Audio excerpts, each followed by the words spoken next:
Bonjour Louisa, Salut Selma, comment ça va? très bien merci. Je suis super contente d'être là. Pareillement, je suis très contente de vous recevoir ici à Marseille, Ici à Marseille, chez toi, et dans chez moi, tous les sens du terme. c'est vrai. Marseille, c'est chez toi. Ici, on est chez toi. Je suis hyper honorée, vraiment, parce que je suis installée sur un super beau siège. Et toi aussi, d'ailleurs. Oui. Est-ce que tu peux nous raconter l'histoire de ces sièges? Ben écoute, toi tu es sur celui de mon mari, parce que le dossier est représenté par le maillot de l'équipe nationale algérienne, celui qu'il a porté lors de la Coupe du Monde 2014. Et puis moi je suis sur mon siège, et le dossier c'est mon maillot à moi de l'équipe de France, celui que j'ai pu porter lors d'un match. Qui a un maillot mythique, le numéro 14. On m'a raconté que tu portais le numéro 14 souvent parce que le numéro 10 n'était pas disponible. Non, au départ, j'avais pas de numéro préférentiel. Je n'étais pas forcément axée sur le numéro 10. Alors c'est vrai qu'il y a un grand joueur qui m'a donné envie de jouer au foot, qui m'a fait rêver, que j'ai admiré à travers ses matchs. C'est Zidane, comme la plupart des Français. Mais non, j'avais pas forcément de numéro. Et après, c'est vrai que quand on arrive en sélection ou en club, on prend les numéros qui restent. Elodie l'a connu avec moi, donc c'est vrai que ce numéro 10 était déjà porté par de grandes joueuses. Mais ouais, ça me perturbait pas de ne pas avoir le numéro 10 sur mon maillot. Parce que finalement, un numéro, on le prend, on se l'approprie et on en fait un peu son histoire. Ben moi, c'est pas ce que j'ai ressenti en fait. Oui, c'est vrai que j'ai porté le numéro 14 pendant des années parce que c'est celui qu'on m'a attribué, que j'ai choisi au départ, mais ça aurait pu en être un autre. Et j'attache vraiment pas d'importance en fait. Je pense que c'est pas le numéro qui fait la joueuse ou le joueur. C'est clair, c'est ce que le joueur ou la joueuse fait sur le terrain. Exactement. Et d'ailleurs, aujourd'hui, tu me diras, puisque c'est toi l'experte technique, sportive, aujourd'hui, on peut porter un numéro et jouer à un jeu qui est totalement différent de celui du numéro qu'on porte. Exactement. Avant, ben, les titulaires avaient un numéro de 1 à 11 et puis les remplaçants prenaient 12, 13, 14. Aujourd'hui, on peut avoir un 88 et être sur le terrain. Donc, ça a vraiment plus de sens et de valeur, le numéro sur le maillot. Et ce qui a beaucoup de sens et beaucoup de valeur, c'est ce que tu vas vivre dans quelques jours.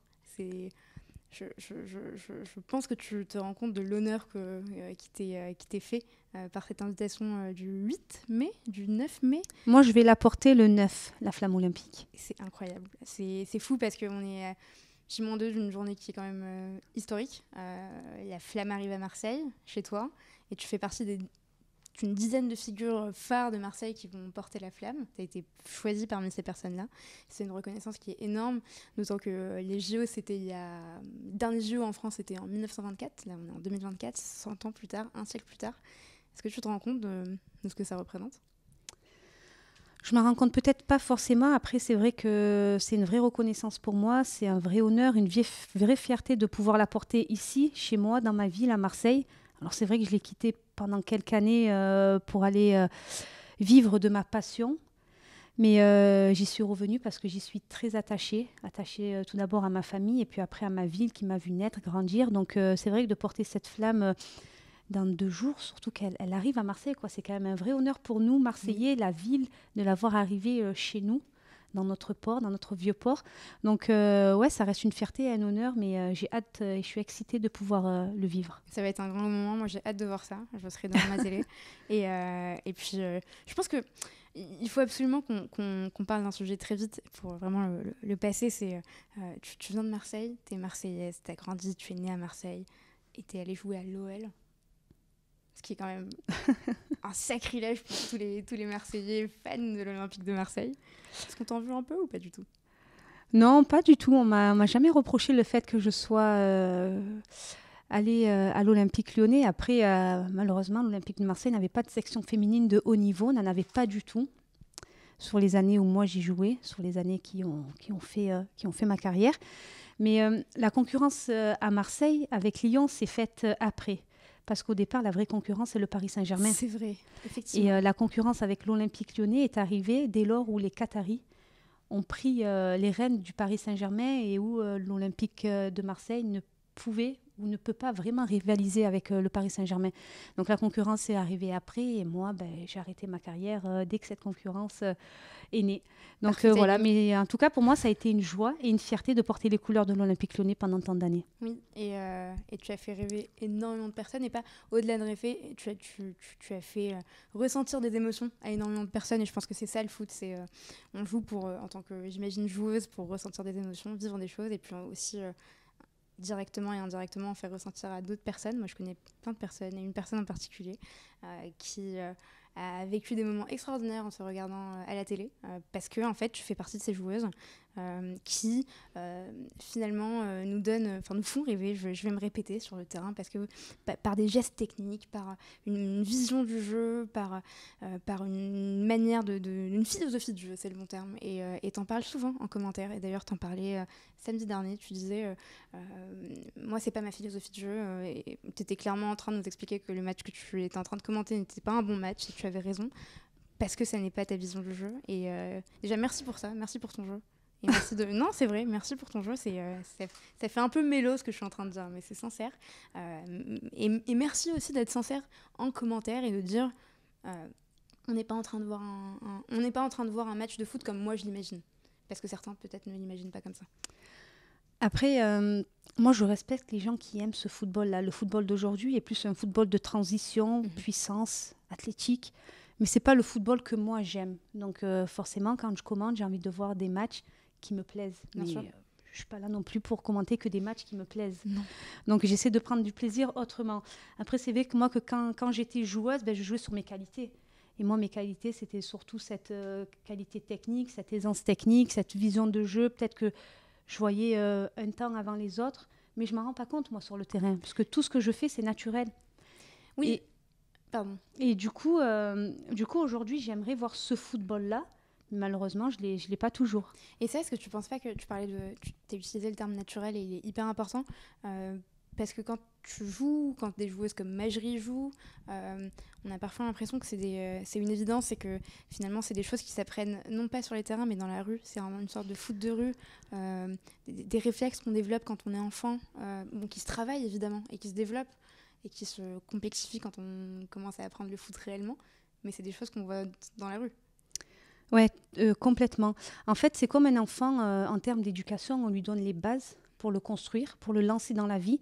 Mais moi, mon foot, mes bases, je l'ai appris dans la rue. Et après, c'est avec ces bases-là que je me suis lancée dans le foot professionnel. Donc après, on m'a façonné quand même, on m'a appris certaines choses. Mais tout ce qui est l'aisance technique, il y a quand même une part d'inné, je pense. Et c'est quelque chose dont il n'y a pas de réflexion. Ça vient à l'instant T et c'est tout le temps de l'intuition, de l'instinct. Oui. C'est plutôt un jeu d'instinct.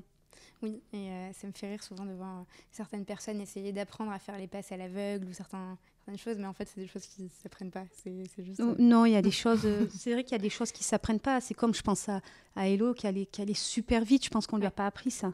Elle l'a en elle, ça c'est inné. Moi, j'ai beau essayer pendant des années et des années de gagner un dixième de vitesse, je ne le gagnerai pas. C'est quelque chose qu'on a en soi et ça, elle l'a en elle. Donc, personne ne lui a appris à courir. Bien sûr. La vitesse, elle l'avait et personne ne pouvait lui enlever non plus. Est-ce que tu perdais en vitesse, finalement, tu le gagnais en geste technique derrière En fait, je pense que c'est aussi quelque chose qui vient naturellement, c'est la réflexion du jeu. Quand on est moins rapide, on est obligé d'avoir une réflexion plus profonde que quelqu'un de rapide qui va jouer sur sa vitesse. Quand on est rapide, on n'a pas besoin forcément de réfléchir ou d'analyser le jeu. On sait, quoi qu'il en soit, on va pousser, on va faire un appel et on aura toujours de l'avance. Totalement. Mais moi qui n'avais pas cette vitesse-là, je savais qu'il fallait que j'ai une analyse et une réflexion un peu plus profonde et d'avoir un tas d'avance sur l'adversaire pour pouvoir m'exprimer. Donc, on le développe peut-être un peu plus, ce qui est analyse et réflexion du jeu. Ce qui était très intéressant dans l'épisode d'Elodie, on en avait parlé dans son épisode, c'est comment on lui a appris à jouer en courant très vite et à maîtriser son ballon. Et d'ailleurs, ça se voit aujourd'hui. Je trouve qu'on voit certaines joueuses talentueuses et très bonnes de D1, D1 Arkema, qui ont du mal à certains moments à concrétiser parce qu'une difficulté à maîtriser le ballon. C'est des choses qu'on apprend dans les plus grandes écoles du foot français, notamment à Clairefontaine, et c'est ce qu'on a appris à Élodie. On parle de plein de choses depuis tout à l'heure, et je t'ai pas posé la question la plus importante. Est-ce que tu peux te présenter dans un premier temps? Dire qui es-tu, d'où tu viens, quelles sont tes passions, qui est Louisa Nessib sur le terrain, en dehors du terrain? Ouf. Donc, moi, c'est Louisa Nessib Cadamuro, parce qu'aujourd'hui, je suis mariée à Monsieur Cadamuro, qu'aujourd'hui, ça fait 8 ans. J'ai 2 enfants, 2 garçons. Ma passion a été depuis toujours le foot. Donc voilà, j'ai pratiqué le foot pendant 15 années de haut niveau. Et puis après, arrivé à 28 ans, 29 ans, j'ai fait le choix de mettre un terme à ma carrière pour pouvoir vivre ma vie d'après pleinement, parce que j'avais d'autres envies, j'avais d'autres projets de vie. Alors c'est vrai que ça peut paraître jeune pour certains, on m'en parle encore aujourd'hui, mais pourquoi avoir fait ça, ce choix-là? Mais je pense que la vie est faite de choix. J'ai toujours fait des choix dans ma vie qui m'ont amené sur certains chemins, et jusqu'à maintenant, j'ai aucun regret. Alors c'est vrai que j'aurais aimé jouer cette Coupe du Monde en France 2019. Je pense que j'aurais pu avoir les possibilités en termes d'âge, en termes de qualité footballistique. Mais voilà, mis à part cette compétition où je me dis, ouais, c'est vrai que c'était une compétition quand même chez nous en France, et pour ma famille, ça aurait été l'occasion qu'ils soient présents à mes côtés. Mais sinon, vraiment, j'ai aucun regret.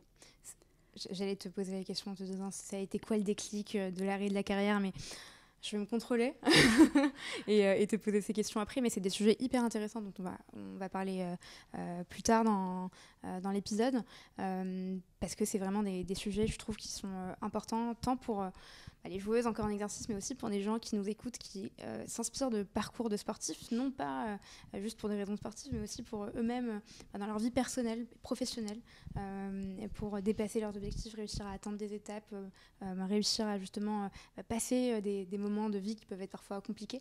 Et vos parcours sont hyper intéressants pour ça. Ils sont d'ailleurs très imagés. On peut imager ça, je ne sais pas si tu vois ce que je veux dire, mais c'est très visuel pour plein de monde. Et moi, j'ai envie de savoir aussi, voilà, comment t'es tombée dans la marmite du foot Cette question, on me l'a posée tout au long de ma carrière, et j'ai jamais eu vraiment de réponse. Dans la rue. Parce que, ouais, mais moi, avant le foot, j'ai fait 5 ans de gym. Ok. Donc, rien à voir. J'étais vraiment petite fille, juste corps, paillettes, coiffure, tout ça. Je faisais les compétitions. Par contre, j'ai eu la chance de toujours avoir des parents qui m'ont suivie, qui m'ont accompagnée, qui m'ont amenée à droite, à gauche pour participer à des événements sportifs, des compétitions. S'appellent comment tes parents? Jamila et Farouk. Mais à travers la gymnastique que je faisais en club, je viens de Marseille, et on sait qu'à Marseille, le foot, c'est sacré. Et du coup, j'habitais dans un quartier, et en bas du quartier, il y a toujours des jeunes avec un ballon qui jouaient.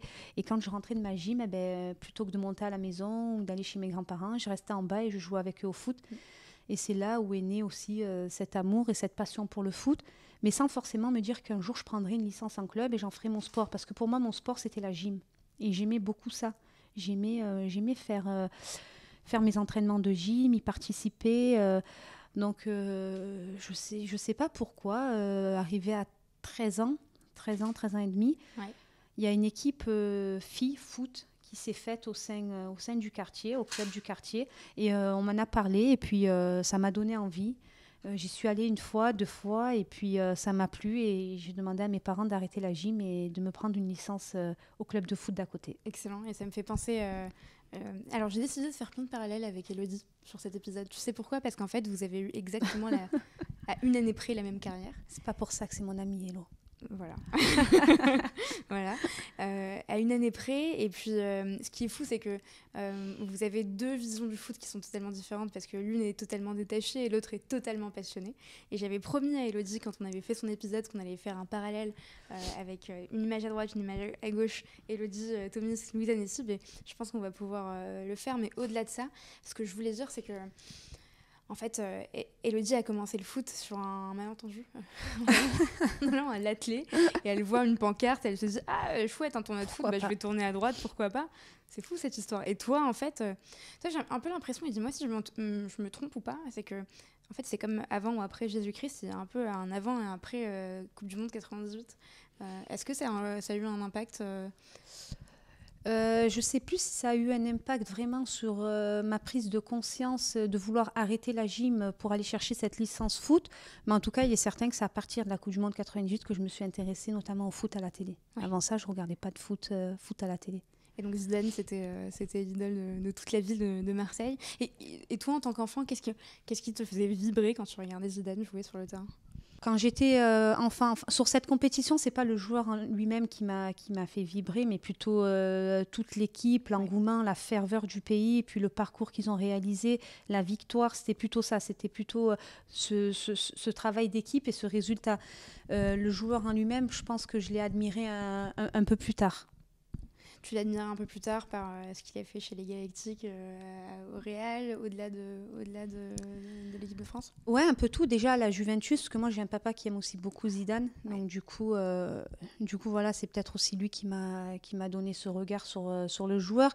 Et puis après, le rapport et l'attachement se faisaient assez facilement. Hein. Né à Marseille, d'origine maghrébine, oui. Et puis il avait une qualité de jeu, une aisance technique au-dessus de la moyenne qui faisait vibrer et qui était admirable. Donc ça s'est fait très, très facilement. Et je pense que, alors je ne vais pas t'engager sur ce terrain-là, parce que je pense qu'on pourrait passer des heures à en discuter, mais une notion du contrôle incroyable.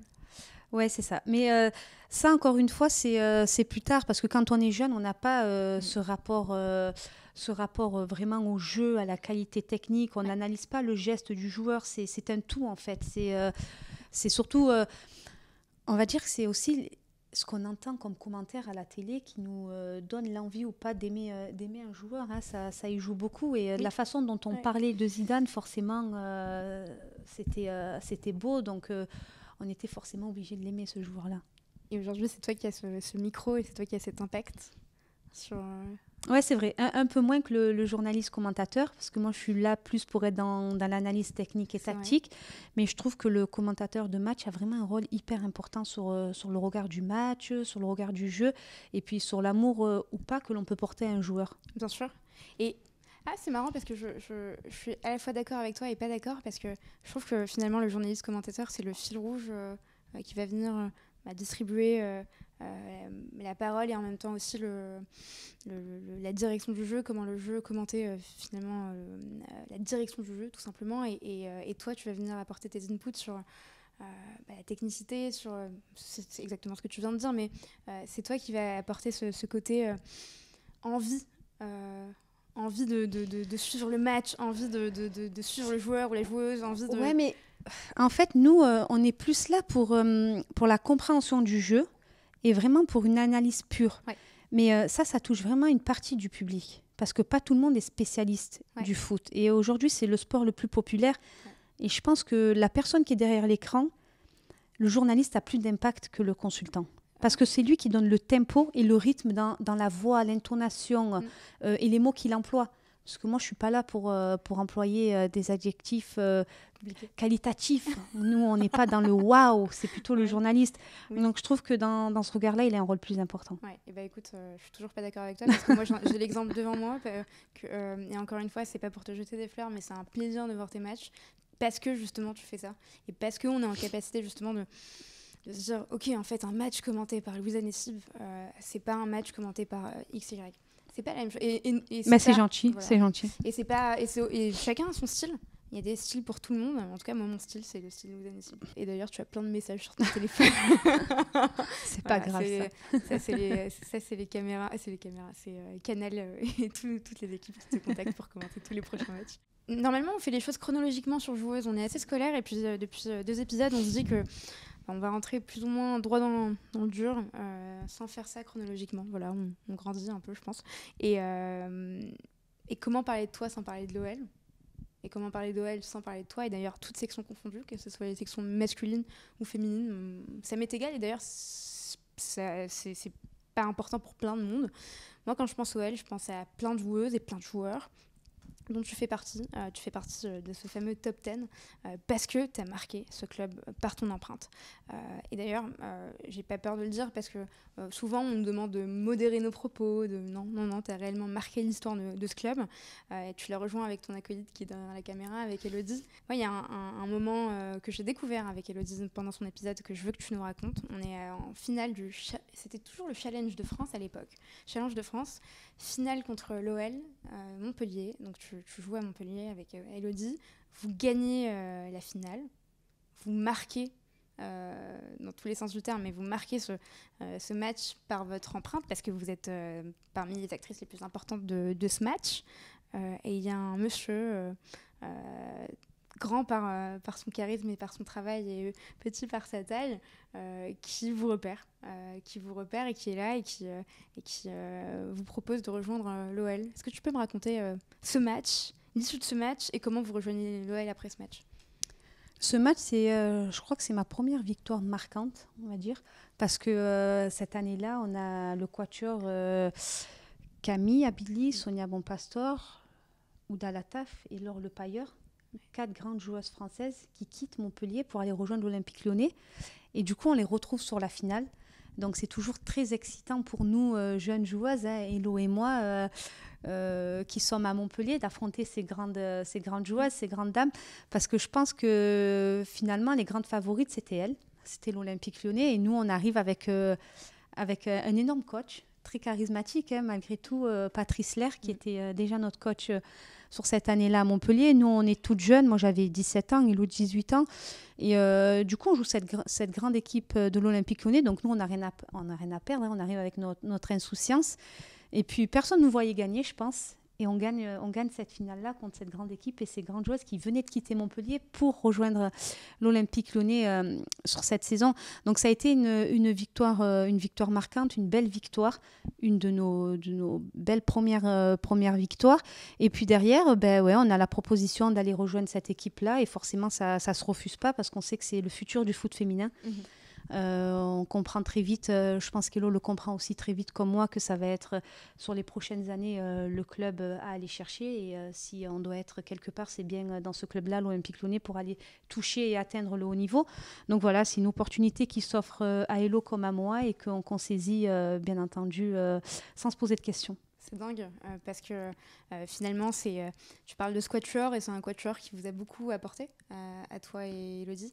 Oui. Pendant votre expérience au sein de Montpellier. Un quatuor qui a joué un rôle... J'aime pas toujours, je veux dire, parler du rôle de maman ou de papa, parce que ça infantilise les personnes, mais un rôle de mentor. Moi, en fait, je les ai pas connus à Montpellier. Okay. Parce que quand j'arrive à Montpellier... Moi, je fais qu'un an à Montpellier. D'accord. Oui, ça oui. Quand j'arrive à Montpellier, elles partent pour Lyon. Mais moi, je les ai connues à Clairefontaine et puis en équipe de France. Donc, c'est vrai que ce sont des joueuses qui nous ont bien accompagnées, qui ont été autour de nous. Voilà, c'est vrai qu'elles sont plus âgées que nous. Donc, forcément, on a un regard sur elles qui est... limite, on les admire aussi au départ quand on arrive à l'Olympique Lyonnais ou en équipe de France ou sur Clairefontaine. Mais ouais, c'était beau de les battre quand même sur cette finale parce qu'on connaît leur force de caractère et de compétitivité. Mais moi, ce qui est encore plus dingue, c'est que Lyon veuille Hello et moi en même temps. Oui. Parce que on fait Clairefontaine ensemble. Hello, elle arrive un an avant moi parce qu'elle a un an de plus que moi. Mais on fait nos années Clairefontaine ensemble. Du coup, derrière, on fait Montpellier ensemble. Elle part avant de Clairefontaine parce qu'elle est plus âgée, mais je la rejoins étonnamment à Montpellier sur ma dernière année où moi, je faisais la semaine sur Clairefontaine et je descendais le week-end jouer avec Montpellier pour finir ma formation et mon bac. Mais voilà, bizarrement, c'est Montpellier qui m'accepte pour pouvoir jouer les week-ends. Montpellier, où il y a Elodie Thomis qui m'héberge le week-end avec sa maman. Donc, et derrière, on part toutes les deux la même année. On quitte toutes les deux Montpellier. On aurait pu le faire en décalé, encore une fois. Elle partir avant ou moi avant ou inversement. Mais là encore, on arrive toutes les deux en même temps au sein de l'Olympique Lyonnais. Donc, en fait, Hello et moi, c'est une grande histoire depuis le départ sur toute notre carrière. C'est beau, et puis c'est un pack en fait. C'est un pack Elodie Thomis, Louisa Nessive, très complémentaire. Ouais, surtout. Sur le terrain. Ouais. Moi, j'avais beaucoup besoin d'Hello Thomis sur le Dis-moi Sur pourquoi. le terrain, parce que mes qualités, elles s'adaptaient parfaitement aux siennes en fait. Et du coup, après, c'était devenu instinctif. Ouais. Dès que j'avais le ballon, la première que je recherchais, c'était Hello, parce que je savais qu'elle allait 2 fois plus vite que tout le monde. Ouais. Et alors, c'est vrai que j'étais quand même juste techniquement, mais je savais que même si je manquais de justesse technique sur ma dernière passe, Hello, avec sa vitesse, elle allait rattraper tout ça. Donc, voilà, c'était une complémentarité parfaite, une belle cohésion. Voilà. On parle souvent de connexion sur le terrain et en dehors du terrain et de l'importance du dehors du terrain sur l'intérieur du terrain. Et souvent d'ailleurs on dit vous n'avez pas besoin, j'entends des préparateurs mentaux qui disent en fait vous n'avez pas besoin d'être amis avec toutes vos coéquipières, c'est pas le but, mais vous avez besoin de vous connaître, de vous comprendre, d'avoir cette empathie l'une vis-à-vis de l'autre pour savoir justement comment évoluer sur un terrain et comment les unes et les autres vont pouvoir se mouvoir et vont réfléchir et agir. T'y crois à ça ? Totalement. J'y crois, mais à 200%. Alors, je suis d'accord sur le fait qu'on n'a pas besoin d'être amis pour faire de belles choses sur un terrain. Et ça, dans tous les sports. Mais on a besoin quand même d'avoir une relation où on se respecte et où on se comprend un minimum à l'extérieur pour pouvoir donner le meilleur de nous-mêmes sur le terrain et faire une belle partition et pouvoir être bien ensemble sur le terrain. Mais après, on peut... C'est pas pour autant qu'il faut qu'on soit les meilleurs amis, mais il faut qu'il y ait quand même cette notion de respect, de compréhension de l'autre. Mais après, si en plus de ça, on a vraiment l'amitié, l'amour fraternel à l'extérieur, c'est vraiment un plus.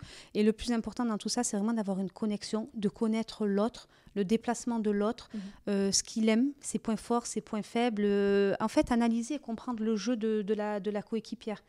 Et ça, je pense qu'à Lyon, c'est ce qui nous a beaucoup aidé. Ça a été l'une de nos grandes forces, c'est qu'on a construit un groupe et une famille, parce qu'à Lyon, on avait quand même la chance où tout le monde s'aimait un minimum, s'appréciait, c'était une bande de copines. Et après, forcément, on a des affinités plus avec d'autres que... Mais ça ne veut pas dire qu'on n'aime pas celles que l'on délaisse un peu ou avec qui on parle un peu moins. Mais la grande force de l'Olympique Lyonnais, c'est d'avoir eu cette intelligence. Encore une fois, c'est le président Aulas et les staffs qu'il a mis en place, de construire un groupe et de l'amener sur plusieurs années et pouvoir trouver ses complémentarités, ses connexions, ses automatismes et se connaître parfaitement sur le terrain.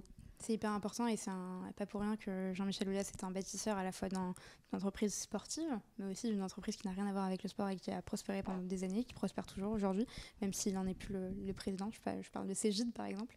Et c'est hyper important d'avoir effectivement ce travail-là qui est fait par des dirigeants qui accordent une grande importance. Et quand je t'écoute parler, je me dis que peut-être un jour tu passeras non pas devant la caméra, mais peut-être derrière les bureaux, non ?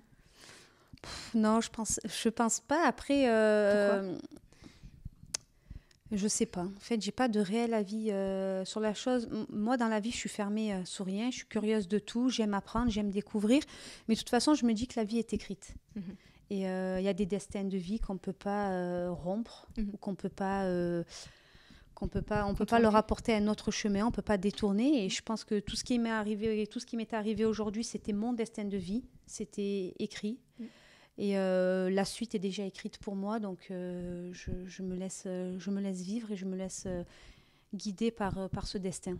Écoute, moi j'ai une petite vision sur la lancée de ton stylo. Je pense qu'il y a des chances que à un moment ça aille de ce côté-là. Mais c'est un pari que je fais sur l'avenir. Et peut-être qu'un jour tu m'enverras un message en me disant c'est bon, ça s'est fait. Et voilà, mais je pense que tu aurais. Enfin, t'as pas besoin que je te le dise, mais tu aurais toute ta place derrière un bureau pour faire ça. Et tout à l'heure, tu parlais aussi de cette. Enfin, encore une fois, on parle de cette cohésion. Je pense que cette cohésion, elle se crée aussi au fur et à mesure des moments à la fois compliqués, des moments de victoire, de joie, qu'on traverse ensemble, qu'on vit ensemble, qu'on fête ensemble. Vous avez quand même remporté tellement de trophées. Et moi, il y a quelque chose qui m'agace aujourd'hui. Voilà, j'ai envie d'en parler. Il y a un truc qui m'agace, c'est que en fait, ces victoires, ces trophées, ces défaites aussi, vous les avez travaillées, vous les avez vécues par la force de votre travail, par tous ces moments où finalement vous avez construit votre chemin pour arriver à gagner une Ligue des Champions, gagner un championnat de France, gagner une Coupe de France. C'est des choses que vous avez bossé et c'est hyper important. Et pourquoi j'insiste sur ça, c'est que souvent la critique, elle est un peu trop simple.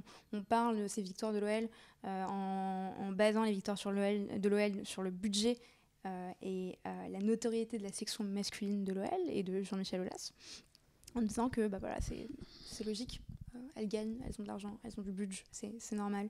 Et voilà, je trouve ça un peu trop simple. Et j'aimerais bien avoir ton avis sur ça, parce que j'aimerais bien que tu me dises justement, est-ce que tu penses que la réussite de l'OL féminin, elle est due uniquement au budget? Non. Alors c'est vrai que ça aide beaucoup. Faut pas se le cacher, hein. Les finances, quand elles sont hautes, forcément, on attire les meilleurs joueurs en termes de qualité footballistique, hein. Mais si c'était qu'une question d'argent, Paris Saint-Germain aurait déjà 4 Ligues des Champions. Alors oui, l'argent y contribue à la réussite. Mais après, il y a toute une intelligence autour qui est faite pour construire un groupe et pour avoir un équilibre d'équipe, une équipe complémentaire et une équipe intelligente. Donc après, il y a des idées mises en place. Il faut avoir l'argent et les idées. Oui. Et ça, on avait un patron à la tête de tout ça qui a eu et l'argent et les idées pour son équipe et sa section féminine. Elle sera un chef d'orchestre, ça ne s'invente pas, ça se travaille. Comme le management, ça se travaille. C'est ça. Et effectivement, donc, merci d'avoir répondu à cette question, parce que c'est vraiment quelque chose qui revient, et d'ailleurs encore aujourd'hui. Et je trouve que c'est beaucoup trop simple. C'est un raccourci qui est rapide à faire, mais alors c'est sûr que s'il n'y a pas l'argent, il n'y aurait pas eu la réussite non plus. Hein. Faut pas se le cacher. Mais comme je l'ai dit précédemment, ça fait pas tout. Moi, ce que je réponds souvent à ça, c'est que l'argent en 2006-2007... il n'était pas encore aussi important qu'aujourd'hui. Et moi, Elodie m'a parlé de ces moments dans les vestiaires où Jean-Michel Aulas venait avec vous pour essorer les maillots. Il y avait un seul jeu de maillots. Il n'y avait pas les équipements, les mêmes équipements que pour les garçons. Et en fait, vous avez quand même travaillé, vous étiez là, vous étiez présente, et vous avez créé ce groupe avec les jeunes, les moins jeunes, le staff. Et ça, c'est pas de l'argent, ça, c'est de l'intelligence, c'est de l'intelligence collective. Alors au départ, c'est vrai que les moyens, les infrastructures n'étaient pas présentes à l'Olympique Lyonnais, mais il y avait quand même s'il n'y avait pas beaucoup d'argent, il y avait un minimum d'argent pour avoir quand même les meilleures joueuses. Parce que l'Olympique Lyonnais a toujours eu les meilleures joueuses françaises. Après, ça s'est développé, ça s'est amplifié, ça s'est amélioré. Mais dès le départ, la qualité de la joueuse était à l'Olympique Lyonnais. Les meilleures joueuses étaient... On dit aujourd'hui, le meilleur joueur doit être au Real Madrid. Oui. Et chez les féminines, la meilleure joueuse était à l'Olympique Lyonnais. Donc l'Olympique Lyonnais a toujours eu les meilleures joueuses, en tout cas française. C'est les Galactiques au sein de son club. C'est les Galactiques féminines. Ouais, j'aime bien. Ouais. Très bien. Ça a été pendant longtemps les Galactiques féminines. Ça l'est encore, elles sont encore très performantes, même si elles ont plus de concurrence, parce que les autres aussi travaillent maintenant, copient un peu le modèle lyonnais. Je pense que ça a été l'exemple, Jean-Michel Aulas. Mais c'est bien pour le football féminin qu'il y ait plus de concurrence. Mais voilà, à l'époque... moi, j'aimais bien notre équipe, ce qu'on avait su construire ensemble. Et je pense que c'était un peu les Galactiques au féminin, quoi. Ouais. Et c'est chouette aussi, effectivement, qu'il y ait cette concurrence-là, parce que d'ailleurs, Michel Kang en parlait dans une conférence de presse la dernière qu'elle a faite, en disant que le foot féminin, foot français ne se développera pas si toutes les équipes, toutes les sections féminines ne font pas le même travail. Et réduire les budgets n'est pas une option. Réduire, il faut construire, il faut mettre en place des choses étape par étape pour ne pas avoir uniquement 2 équipes ou 3 équipes qui portent tout un championnat. C'est absolument pas possible. Il ne faut pas qu'il y ait 2-3 équipes qui portent tout un championnat, mais dans tous les championnats, moi je parle souvent du foot masculin, parce que pour moi ça reste quand même le même sport, et ça peut être un exemple pour notre football à nous. Mais dans tous les championnats, il y a 2-3 équipes vraiment fortes. Et après, quoi fortes? Quand on démarre la saison en Espagne, on s'attend à ce qu'il y ait Real, Barça, Atlético devant. Quand on démarre la saison... un peu moins en Angleterre, parce que c'est beaucoup plus difficile à aller chercher la Première Ligue, mais on s'attend quand même à ce qu'il y ait Manchester City, Arsenal, Liverpool, voilà, c'est toujours les mêmes noms qui reviennent. Pareil en Allemagne, on sait qu'en fin de saison, on aura le Bayern, Dortmund qui vont se disputer le titre, et maintenant le Bayern Leverkusen. Donc dans tout, c'est pas le fait qu'il y ait 2-3 équipes en France qui soient fortes, mais il faut que les autres, l'écart, il faut qu'il soit pas aussi grand que ce qu'il a pu être. Et d'ailleurs, il faut qu'il y ait plus d'homogénéité. Mais c'est normal qu'il y ait quand même 2-3 équipes vitrines de notre championnat. Ça, c'est clair. Et d'ailleurs, le meilleur exemple, c'est la Première Ligue. Tu parlais de Manchester City, Liverpool et, je vais y arriver, Arsenal, merci. Mais tout le reste est ultra compétitif, et puis ils ont quand même les moyens qui vont avec, parce que les investissements sont quand même assez importants en Angleterre, mais c'est pour moi l'exemple parfait de ce qui peut être fait. Et d'ailleurs, les sections féminines s'en inspirent pas mal en Angleterre et font du bon boulot. Mais pour revenir d'ailleurs à ton arrivée à l'OL, quand tu arrives, il y avait quand même encore tout à construire côté féminin. Tu arrives, tu disais que justement le quatuor était là déjà depuis 2 ans, un an et demi, 2 ans. Tu arrives avec Elodie. Est-ce que tu te souviens du moment où tu es dans le bureau avec peut-être Elodie ou toi toute seule, avec les premiers jours où on te brief, on te donne tes objectifs? C'est quoi ces objectifs qu'on vous donne à l'époque? Vous arrivez, on vous onboard, qu'est-ce qu'on vous dit? Je me souviens pas vraiment. Après, je sais qu'à l'Olympique Lyonnais, dès notre première saison, on savait que l'objectif était déjà d'être championne, d'aller chercher la coupe et puis d'aller chercher cette fameuse place qualificative pour la Ligue des Champions. Donc nous, quand on arrive sur une saison Champions League. C'est la première saison de l'Olympique Lyonnais en Champions League.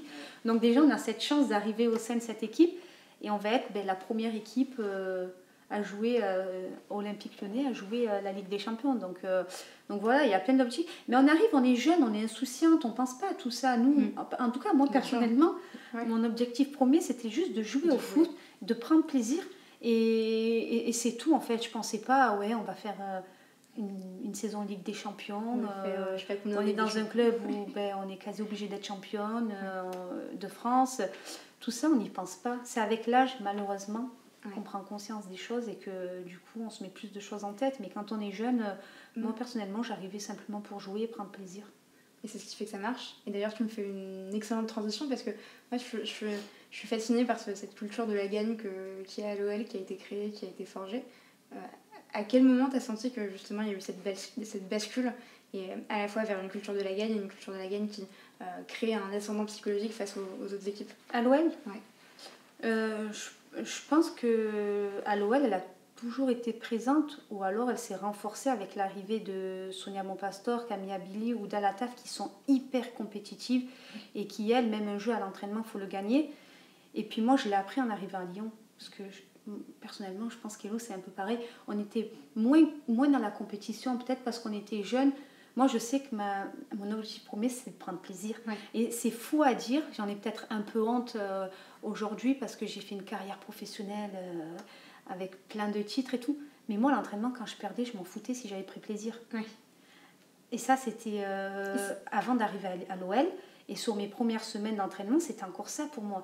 Et après, j'ai très vite compris qu'en fait, il fallait absolument gagner, même à l'entraînement, sur les petits jeux. Comment tu l'as fait comprendre?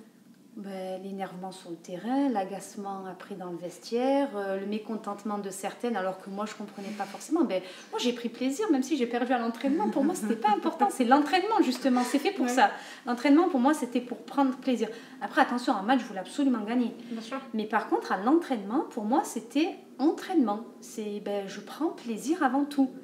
Et avec mon arrivée à l'Olympique Lyonnais, sur les premières semaines, j'ai dû vite basculer, vite switcher mentalement, psychologiquement parlant, et en me disant qu'au plaisir, à l'entraînement, il fallait que j'associe la gagne et la compétitivité, même à l'entraînement. Et c'est là où j'ai appris ça. Et c'était dur? Ou non, t'as compris? Non, c'était pas dur, mais au départ, ça me faisait rire de les voir énervés, agacés. Alors pour un petit 5-5 à l'entraînement, moi j'étais toute contente quand je prenais plaisir, je m'amusais et tout. Et je suis vite rentrée dans ça parce qu'après ça s'est fait naturellement. Parce que finalement, quand tu affrontes des joueuses qui sont à fond et qui elles veulent gagner, toi t'as pas envie de les laisser gagner. Donc au final, je me suis dit, tu t'amuses, mais il faut aussi que tu ailles les chercher, que tu ailles les titiller. Puis il faut aller aussi aller chercher. Et après, je prenais plaisir à essayer d'aller les gagner. Mais ça, on l'avait aussi un peu à Clairefontaine, mais que j'ai vite mis de côté parce qu'à Clairefontaine, je ne sais pas si tu te souviens, souvent on faisait les jeunes contre les vieilles. On faisait les jeunes contre les vieilles et nous, on était jeunes. Et du coup, mais bizarrement, je ne voulais pas gagner pour la victoire, mais gagner pour les embêter. J'ai envie qu'on parle du sentiment, là on a parlé de la culture de la gagne, mais du sentiment de gagner un premier championnat, une première Champions League, et surtout de les avoir gagnés après les avoir perdus une fois. Et je veux qu'on prenne l'exemple de la Champions League parce que vous êtes passé par si je ne dis pas de bêtises, n'hésite pas à me corriger, parce que je peux en dire. Vous êtes passé par une défaite avant de passer par la victoire, une défaite qui était compliquée en tir au but. On en a parlé avec Héloïse encore une fois. C'était quoi ton ressenti, ton sentiment pendant cette séance de tir au but que vous avez perdu et un an plus tard, il me semble, la victoire de cette Champions League? Sur la séance des tirs au but, c'était un peu l'ascenseur émotionnel parce qu'il me semble qu'on avait 2 ou 3 pénaltys d'avance. C'est ça, hein? On en a 2 ou 3, donc tu te dis avec 2 pénaltys d'avance, normalement c'est gagné sur une séance de tir au but. Finalement, 2 fois derrière et on connaît le scénario final, on perd. Mais sur l'ensemble du match, je ne pense pas qu'on mérite forcément de gagner ce match-là. On a été quand même assez dominés. Hein. On a été dominé physiquement, athlétiquement. Il y avait une joueuse sur le côté que c'est rare que j'admire une joueuse féminine, mais là, il y avait Bajramaj qui était ailière gauche à l'époque et c'était vraiment le genre de profil que j'aimais beaucoup. Alors, j'en aime pas beaucoup chez les filles, mais elle, vraiment, c'est une joueuse que je trouvais qu'elle avait tout. Elle avait cette vitesse, cette vivacité d'appui, cette qualité technique. Et sur ce match-là, elle nous avait fait très, très mal. Donc, moi, cette défaite, je l'avais minimisée parce que je trouvais pas qu'on méritait forcément de gagner. C'était déjà un exploit qu'on soit arrivé au tir au but et qu'on ait pu jouer ce match jusqu'aux séances de tir au but et y croire jusqu'au bout. Mais en termes de qualité, intrinsèquement parlant, elles avaient été meilleures que nous sur ce match-là. Donc, mais tu prends ce recul immédiatement? Ouais, moi je me souviens que j'étais pas triste. Derrière, je me rappelle qu'on avait quand même été... En fait, sur la première, t'es triste, mais moi, personnellement, j'ai jamais pleuré quand je perdais une finale ou une élimination en grande compétition, parce que pour moi, ça reste un jeu. Alors, c'est vrai que c'est plein de sacrifices, c'est beaucoup de temps de travail, c'est beaucoup d'espoir aussi. Et puis, les préparations, elles sont longues, et suivies d'un mois de compétition, c'est long aussi. Et derrière, tu arrives sur une élimination, surtout des fois, par moments, on ne le méritait pas, on dominait le match. On avait la main sur le match, on maîtrisait le match, et derrière, on perd. Donc, ces défaites-là, elles font mal, mais jamais au point d'en arriver à pleurer, à être hyper triste. Parce que, le foot, c'est ce que j'aime, mais c'est un jeu avant tout. Et alors, autant c'est ma passion, et j'aime ça, et je vis foot, et je regarde énormément de foot, et autant je suis très détachée pour me dire que j'ai quand même des choses dans la vie qui sont bien plus importantes que le foot ou qu'une défaite sur une grande compétition, même si on sait tous les sacrifices et le travail que ça apporte, que ça amène pour arriver là. Mais sur cette première finale, pour revenir à la première finale de Ligue des Champions, parce que je me suis un peu dissipée, j'ai perdu, on a perdu. J'étais triste pour l'équipe, pour moi, parce que je sais qu'on a beaucoup travaillé sur la saison pour en arriver là, mais on ne méritait pas forcément de la gagner. Donc après, on relativise et puis on sait qu'on aura certainement l'opportunité d'aller rejouer la Ligue des Champions et peut-être d'aller chercher une nouvelle finale. Bien sûr. Donc, et puis comme elle dit Hello, c'est une première finale, donc on apprend aussi. On parle beaucoup d'expérience et là, on n'en avait pas. Donc voilà, c'est un mélange un peu de tout, mais ça reste qu'une défaite, quoi. Ça reste qu'une défaite et c'est intéressant ce que tu dis sur le fait de pleurer. Je sais pas si tu as vu ce documentaire sur Alexia Putellas sur Canal, où en fait c'est un documentaire qui va retracer la défaite en Ligue des Champions contre l'OL avec je me souviens, le magnifique but d'Amandine Henry, grosse patate en pleine lucarne.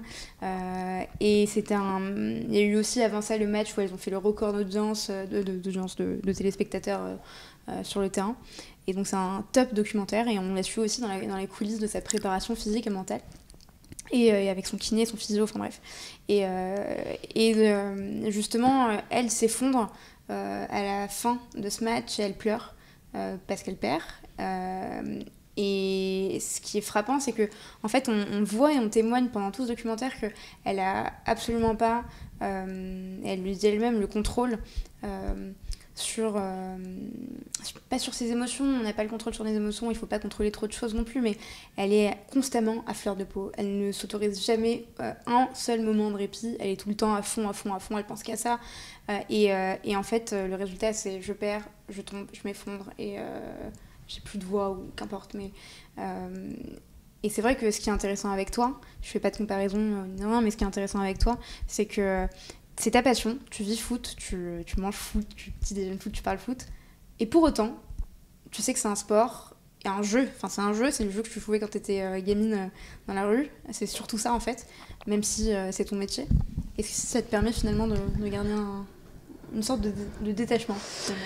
Ouais, j'ai toujours réussi à avoir ce détachement sur les défaites et sur mon sport. Parce que pour moi, c'est pas un métier. C'est pas... Je sais pas comment dire. Pour moi, c'est un jeu. Même quand je me levais le matin pour aller à l'entraînement, j'allais jouer. Ouais. J'allais pas au travail. Ouais. Pas du tout. Et du coup, j'ai toujours réussi à être... Pourtant, je suis très mauvaise dans la gestion des émotions. Heureuse, triste. Mais pas pour ça. Pas pour des défaites. Je suis toujours dans les extrêmes, en fait. Ouais. Je peux être très vite dans les extrêmes. Quand je jouais pas, par exemple, pour moi, c'était la fin du monde. Alors que ça reste un jeu aussi. Et je dis que je suis détachée de ça. Mais je suis détachée pour les défaites. Oui. Mais par contre, quand je joue pas, pour moi, c'est comme si tu me punissais. Tu m'enlevais quelque chose que j'aime. Je me suis préparée toute la semaine. Et le jour du match, pour moi, la chose la plus importante, je préfère ne pas m'entraîner de la semaine et être présente sur le match. Mais quand tu me disais, tu débutes pas le match, pour moi, c'était une punition. C'est comme quand tu punis un enfant. Et j'avais la même tristesse. Quelle que soit l'explication et la justification qui était apportée. Quelle que soit l'explication, parce que j'étais tellement triste, pour ça que je parle de... C'est un paradoxe, en fait, parce qu'autant quand je perds, j'arrive à l'encaisser, j'arrive très vite à rebondir, à passer à autre chose. Je ne suis pas du genre à me morfondre, à rester sur la défaite, à être triste très longtemps. Mais autant quand je ne jouais pas, je pouvais être d'une tristesse, mais c'était très dur pour moi de l'encaisser. En fait, je n'arrivais pas à avoir ce recul. Et c'est un recul qui est hyper important. Je regarde mon enregistreur si c'est pas éteint. C'est un recul qui est hyper important parce que finalement... non, pardon, je voulais dire que c'est un recul qui est important davantage s'il est bien pris en charge par le coach. Ma phrase ne veut rien dire, mais je pense que tu vois ce que je veux dire. L'importance du coach est hyper importante. L'importance du coach. La présence du coach est hyper importante parce que ça peut avoir aussi un impact sur la gestion justement du groupe, la gestion de ceux qui sont sur le banc et ceux qui sont sur le terrain. Un groupe, c'est forcément fait de personnes qui vont jouer, d'autres qui vont entre guillemets chauffer le banc, mais ils chauffent le banc parce que justement d'autres sont plus à même de jouer, c'est le choix du staff, et souvent certains joueurs ou certaines joueuses reprochent au staff de ne pas donner d'explications qui soient claires ou de ne pas donner d'explications du tout. Ouais, mais moi je trouve que c'est limite normal. Hein. Le coach, il fait ses choix et s'il n'a pas envie de donner d'explications, au final, il n'en donne pas. Ouais. Parce que s'il devait s'expliquer sur tout... Oui, en fait, moi, je n'avais pas besoin d'explications, en fait. Ouais. Mais c'est juste que c'était dur parce que j'aime tellement que je prenais ça comme une punition, comme quand on punit un enfant quand il est jeune de ce qu'il aime le plus, justement pour le toucher. Ouais, donc moi, j'étais hyper touchée quand je ne jouais pas. Donc pas de glace. Ouais, même pas. C'était pire que ça. C'était pire que ça. Ouais. C'était... Ouais, j'étais blessée, j'étais touchée. Alors, mais je demandais même pas une explication parce que je trouve que c'est normal. Tu peux pas gérer tout un groupe. C'est bon, les états d'âme, arrivé à un moment, le coach, il s'en fout un peu. Quoi. Lui, là, il a un match à préparer. Il va pas s'arrêter sur un tel ou un tel qui... voilà. Mais en fait, je faisais même pas la gueule... Si, en fait, j'avais le visage fermé, mais c'était surtout de tristesse et j'étais blessée au fond de moi. Vis-à-vis de toi-même. Ouais, voilà. C'est dur vis-à-vis de toi-même. Ouais, j'étais... voilà, tout simplement. Et on parlait des coachs. Tu as côtoyé Patrice Lair à Montpellier, à l'OL aussi. Gérard Prêcheur également. Et Patrice Lair, c'est un entraîneur assez particulier parce qu'il fait partie de ces entraîneurs comme Elodie qui ont eu un impact aussi sur ta carrière, tu me diras si je me trompe ou pas, qui t'ont aussi permis de te forger peut-être techniquement, j'imagine mentalement, parce qu'avoir Patrice Lair en tant que coach, je pense qu'il faut aussi bien tenir, parce qu'il a une réputation de personne très exigeante. Et d'ailleurs, ça se voit, il suffit de regarder un match de Deline Arkema, bon, plus aujourd'hui, mais ouais. Un match de Deline Arkema pour l'entendre crier un peu partout sur le banc de touche, et d'ailleurs parfois faire des tours. Il y a un match, je ne sais pas si tu as vu ce match, avec Bordeaux, il a fait le tour du terrain, il était énervé. Et moi, je veux savoir ce que tu retiens de ces années passées sous son management, à la fois à Montpellier et à Lyon. À Patrice ? Ouais. Alors Patrice, c'est quelqu'un de très très spécial pour moi. Alors autant je l'ai détesté, comme j'ai pu vraiment l'aimer. Il y a un jour où je le détestais et l'autre où je l'aimais, et puis je le détestais de nouveau, mais à le haïr. Sur mon passage à Montpellier, je ne retiens pas grand-chose parce que j'avais 17 ans et que pour moi, ma priorité, c'était ma semaine à Clairefontaine et la finalité, c'était Montpellier, mais j'y attachais pas forcément d'importance. Je ne l'avais pas sur la semaine d'entraînement. Donc, je ne peux pas juger un coach seulement sur mes matchs. Et puis, j'arrivais, je jouais, et j'étais jeune et insouciante et je me posais peu de questions. Mais j'avais déjà compris à 17 ans que c'était un homme de tempérament fort et qui savait ce qu'il voulait et que si tu marchais pas comme lui le souhaitait, tu pouvais vite dégager. Mais c'est lors de mon passage à Lyon, il n'était pas encore arrivé. Sur sa première conférence de presse, il avait déjà annoncé la couleur en disant que je jouais à 60% de mes capacités. Et que finalement, quand tu dis ça, c'est que tu n'es pas contente de la joueuse. Parce que tu peux pas être satisfait d'une joueuse qui joue à 60% de ses qualités. Tu t'attends qu'elle soit à 100%. Donc je me suis dit, oula, s'il dit ça, c'est que les 40% qui me manquent quand je joue et que lui, il sait que j'en suis capable, il va aller les chercher. Et c'est là où ça a été très dur parce qu'avec lui, j'ai beaucoup appris mentalement. Et j'ai beaucoup appris dans l'aspect défensif. Alors c'est vrai que je faisais peut-être pas attention avant lui, mais tout ce qui était aspect défensif n'était pas naturel chez moi. Donc voilà, il m'a appris à défendre et à aimer défendre. C'est-à-dire que quand tu allais construire une offensive, tu revenais pas à défendre quand l'équipe perdait le ballon. J'avais pas forcément cet instinct de défendre où j'étais pas très agressive dans le duel, j'allais pas au jeu de tête. Voilà, il attendait des choses qui faisaient pas encore partie de mon profil de joueuse. Et finalement, il m'a amené les 40% dont il parlait. Et je pense que j'ai fait mes meilleures années à l'Olympique Lyonnais, c'était certainement avec lui. Après, ils m'ont tous apporté quelque chose, parce que quand j'arrive, heureusement que je n'ai pas eu un Patrice Lair à l'Olympique Lyonnais, parce que je pense que mentalement, ça aurait été très dur quand tu arrives, tu es jeune. Et c'est vrai qu'il est quand même très très dur. Hein. Il faut être psychologiquement parlant, il faut être accroché par moments. Mais il sait où il veut t'amener. Mais toi, quand tu es joueuse, tu le comprends pas forcément. Ça, c'est après, avec un peu plus de recul, tu dis ouais, il faisait peut-être tout ça parce qu'il savait que j'en avais les capacités et que j'avais les qualités pour aller chercher ce niveau de compétence et de performance. Mais heureusement, parce que je ne l'ai pas eu en arrivant. Farid, c'était parfait pour moi en arrivant à 18 ans à Lyon. Je quitte Clairefontaine, donc j'arrive dans une nouvelle ville, nouvel appartement où je vais vivre toute seule. Et lui, c'était un peu la personne, il était très humain, très proche des joueuses, donc il nous couvrait un peu. Et nous, on était les jeunes avec un gros potentiel. Donc, ouais, il nous a protégés. Puis après, derrière, on a eu Patrice, où on a eu une vraie évolution. Je pense qu'Elo, tout comme moi, mentalement, elle a dû énormément progresser avec Patrice. Et en fait, avec Patrice, on a pris aussi conscience de nos qualités et de nos faiblesses, de ce qui nous manquait dans notre jeu pour aller le chercher, justement, et pour progresser. Et puis après, je finis avec Gérard Pressuire. Là, c'était royal. C'était pur plaisir parce que en termes de connaissance du foot et de l'analyse technique, tactique, de la vision du jeu. Il a un projet de jeu, une philosophie de jeu qui collait parfaitement à la mienne. Et lui, c'était total régal sur mes 2 dernières années en plus, donc c'était parfait. Ça t'a fait quoi de voir son fils Jocelyn Précheur gagner une Coupe de France samedi dernier ? Franchement, j'étais très contente parce que je pense qu'il est dans la continuité de son père. Et c'est peut-être un peu le seul entraîneur en France dans le foot féminin qui a une vraie compétence. Bon, là, il y a de nouveaux entraîneurs. Je pense que Fabrice Abriel a de super idées aussi. Ouais. Je pense qu'il peut être très, très fort. Ouais. Il fait déjà du bon travail avec Fleury. Il n'a peut-être pas le groupe et la qualité des joueuses pour mettre en place ce que lui souhaiterait mettre. Donc, j'aimerais beaucoup le voir avec un groupe plus qualitatif, avec beaucoup plus de qualité, parce que je pense qu'il a vraiment de très bonnes idées. Mais pour revenir à Jocelyn Précheur, je pense qu'il est vraiment dans la continuité de son papa. Donc, il a cette passion, cet amour du foot, cette connaissance et ce projet, cette philosophie de jeu que j'aime et qui est rare chez les filles. Oui. Je vais te partager un sentiment. On a souvent l'impression que... peut-être que je vais me faire taper sur les doigts en disant ça, mais tu sais quoi, je m'en fiche. J'ai souvent l'impression que le football féminin, c'est la poubelle du foot masculin. Pas la poubelle, mais après moi dans le jeu je compare jamais le foot masculin au foot féminin parce que si on est dans une comparaison et si on a le même regard, moi quand je regarde un foot masculin j'ai pas le même regard sur le foot féminin parce que je peux pas avoir les mêmes attentes parce que physiologiquement parlant la femme n'est pas faite comme l'homme. Moi j'ai envie de juger sur la compétence et de prendre de bons entraîneurs, qu'ils soient hommes ou femmes.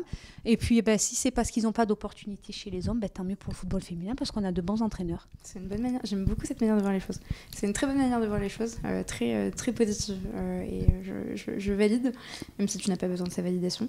Ouais, on parlait de Gérard Prêcheur, donc un vrai technicien, et puis sur un héritage qui est perpétué avec son fils Jocelyn. Et c'était effectivement très beau de voir cette image de Jocelyn Prêcheur et Vanessa Lemoyne en parler en commentaire.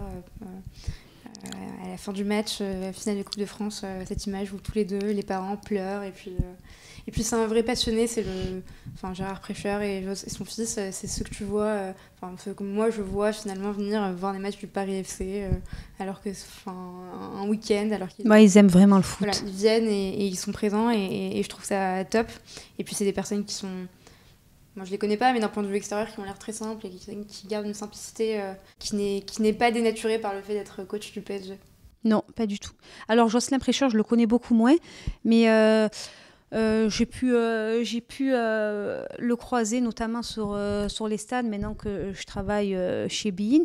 Donc ça a l'air d'être quelqu'un de très simple, très gentil. Et puis d'avoir une vraie connaissance du foot. Et là, le plus important, c'est d'avoir cette connaissance. Et comme je disais, d'avoir une vraie philosophie. On parlait de stade, on parlait du stade du Paris FC. Il y a un des stades où il y a quelque chose qui me frappe énormément. C'est un des stades où cette chose me frappe le plus. Il y a eu 2019, la Coupe du Monde, à laquelle tu n'as pas participé en tant que joueuse, mais à laquelle tu as participé en tant que spectatrice. Tu es allée dans les stades, tu as vu à quel point les stades étaient pleins à cette période. Record d'audience, record de vente en billetterie. Et donc en 2019, on s'est dit qu'il allait avoir un vrai truc, et c'était vraiment une année pivot pour convertir le tir et faire en sorte que ça se transpose sur le championnat. Le fait est que ça n'a pas été le cas. C'est même pas que ça n'a pas fonctionné, c'est que ça n'a pas été fait finalement d'une certaine manière. Là, on sent qu'il y a une autre dynamique qui est en train de se recréer sur la D1 Arkema, qui va s'appeler la Première Ligue Arkema. Petite odeur de Première Ligue dans les couleurs de la FFF. Est-ce que... comment t'as vécu ça, toi, en tant que joueuse? Parce que, en fait, on a l'impression finalement que... en fait, c'est très compliqué pour vous de jouer devant quelques centaines de personnes, alors que le spectacle qui est offert par les joueuses est quand même assez beau, exceptionnel. C'est de l'événementiel, c'est du spectacle. On dit que certains disent que le foot féminin n'est pas spectaculaire, si. Quand moi je vois Delphine Cascareno jouer, je peux vous assurer que c'est spectaculaire. Et plein d'autres d'ailleurs, Kenza Dali ou d'autres. Et toi, quand tu étais joueuse, et surtout sur cette année 2019, qu'est-ce que tu en as pensé? Quel est ton point de vue sur le sujet? Alors sur l'événement lui-même, il a été incroyable. L'engouement, la ferveur autour de cette compétition a été fabuleuse.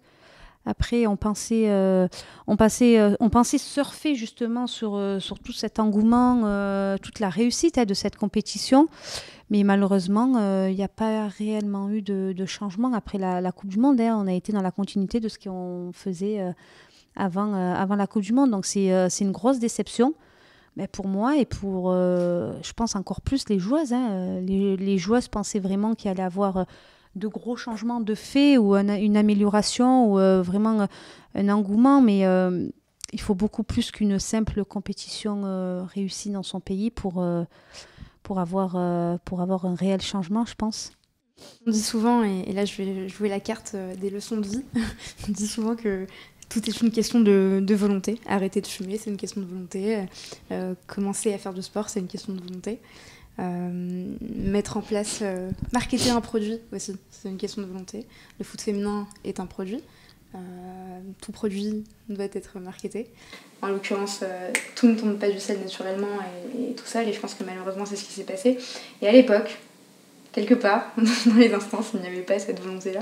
Malgré toute la très bonne volonté d'autres personnes qui travaillaient dans ces mêmes instances qui, eux, étaient volontaires, mais peut-être plus haut, cette volonté n'était pas existante. Et ce qui est hyper agréable, en tout cas, moi, ce que je trouve hyper agréable, c'est qu'aujourd'hui, il y a ce nouvel élan qui est fait avec Philippe Diallo, avec, je pense à Jean-François Villotte et ses équipes.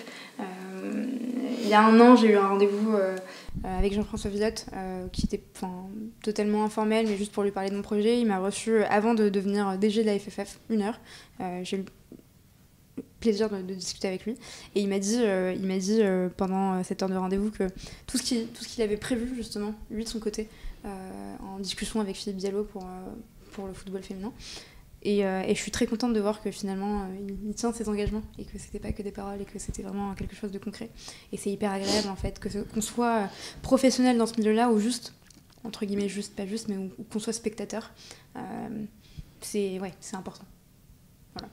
C'était mon point de vue sur le sujet. Elodie m'a parlé d'une opportunité que vous aviez eue toutes les deux.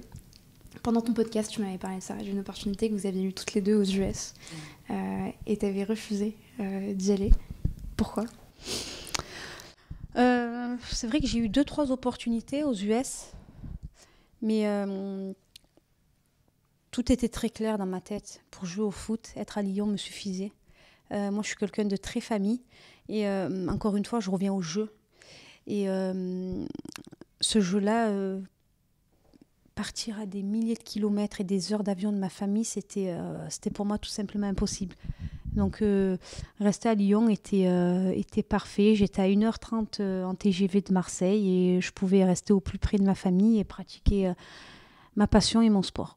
Et un foot qui est totalement différent là-bas, qui n'est pas adapté à ta philosophie de jeu finalement. Ouais, mais j'ai même pas pensé à ça. Parce que je pense que si ça avait été moins loin, même si c'était pas adapté à ma philosophie de jeu, je me dis qu'on peut s'adapter à tout. Okay. Et qu'on peut adapter son jeu à toute philosophie et à amener quelque chose de différent, justement.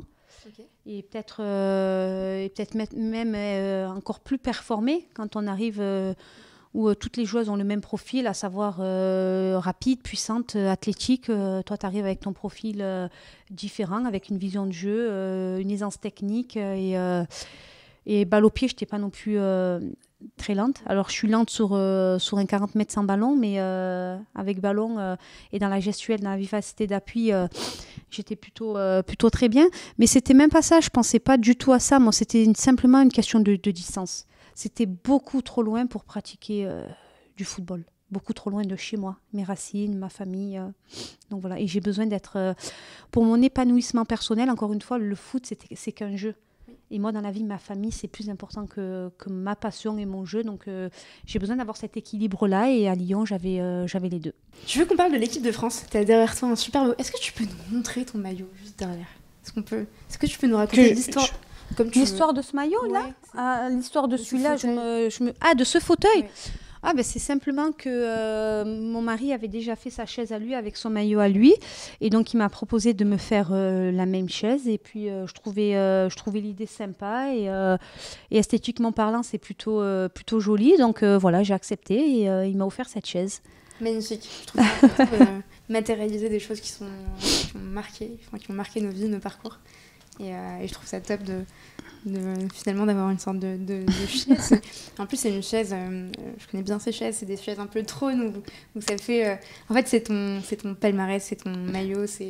Et d'ailleurs ça me fait penser, évidemment j'ai remué Google pour voir plein d'images de Louise Anessib, ton parcours, des insights qui datent il y a 11 ans, des images, des photos, je suis tombée sur plein de choses qui était hyper belle. Moi, je suis tombée sur de très belles images. J'ai passé un bon dimanche soir, merci beaucoup. Et il y a eu une image avec Aimé Jacquet, qui vient vous encourager en 2015 avant la Coupe du Monde au Canada. Et il vient vous voir, et donc vous êtes en terrasse à l'extérieur de Clairefontaine, il fait hyper beau, et il vous fait un speech donc, de motivation. Et en plus, ça a du sens, parce que Aimé Jacquet, ça a été un des... C'est un des symboles du football français. Symbole du football français, et aussi...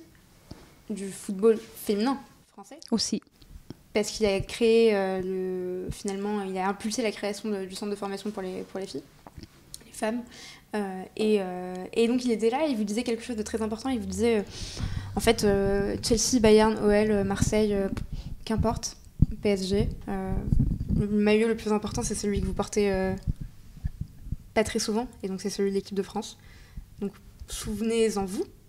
Et soyez conscients de ce que vous portez. Donc je trouve ça très beau que finalement ce soit un maillot de l'équipe de France qui soit là dans ce siège parce qu'il y a un aspect finalement sans le sens péjoratif du terme, mais très royal dans le fait de dire non, mais vous faites partie de l'élite des joueuses françaises.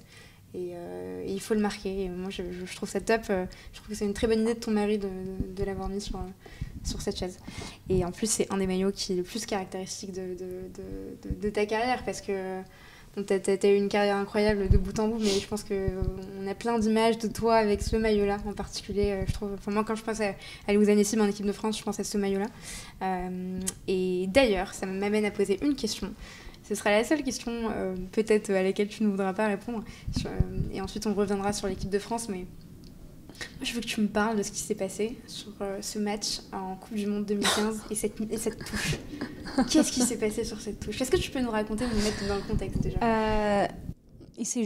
Franchement, c'est une situation un peu anodine. Il ne s'est rien passé vraiment... je ne sais pas comment expliquer. En fait, on est sur un match de Coupe du Monde et... je sais plus si je sais même plus le résultat à ce moment-là du jeu. Je sais plus si on perd ou si c'est 0-0, je sais plus. Et on n'est pas bien dans le match. Le rythme du match me convient pas. C'est tout mou. C'est là, on n'arrive pas à enchaîner les passes. Il n'y a pas de fluidité dans le jeu. On n'est pas bonne. Pourtant, on joue que contre la Colombie. Donc voilà, je m'attendais pas à ce genre de match. Et il y a une sortie en touche. Et moi, j'aime qu'on mette du rythme dans le jeu. Quand on casse le jeu, alors que ce soit l'adversaire, allez, à la rigueur, j'ai pas le contrôle sur l'adversaire, mais quand c'est mon équipe, je comprends pas qu'on aille chercher le ballon au ralenti et qu'on mette 10 minutes pour aller chercher le ballon et jouer la touche. Parce que déjà qu'on n'est pas dans le rythme. Donc si toi, en tant que joueuse, tu mets pas le rythme qu'il faut, ça y est, on est fini, quoi. Encore quand c'est l'adversaire, voilà. Ça fait partie de leur plan de jeu, mais nous, ça ne fait pas partie de notre plan de jeu. Au contraire, nous, on est là pour mettre du rythme et de la vitesse dans le jeu. Et moi, ça me fait un peu disjoncter, ce genre de comportement. J'ai envie qu'on soit à fond dans le match, quoi, à fond dans le jeu, qu'on mette du rythme, de la vitesse.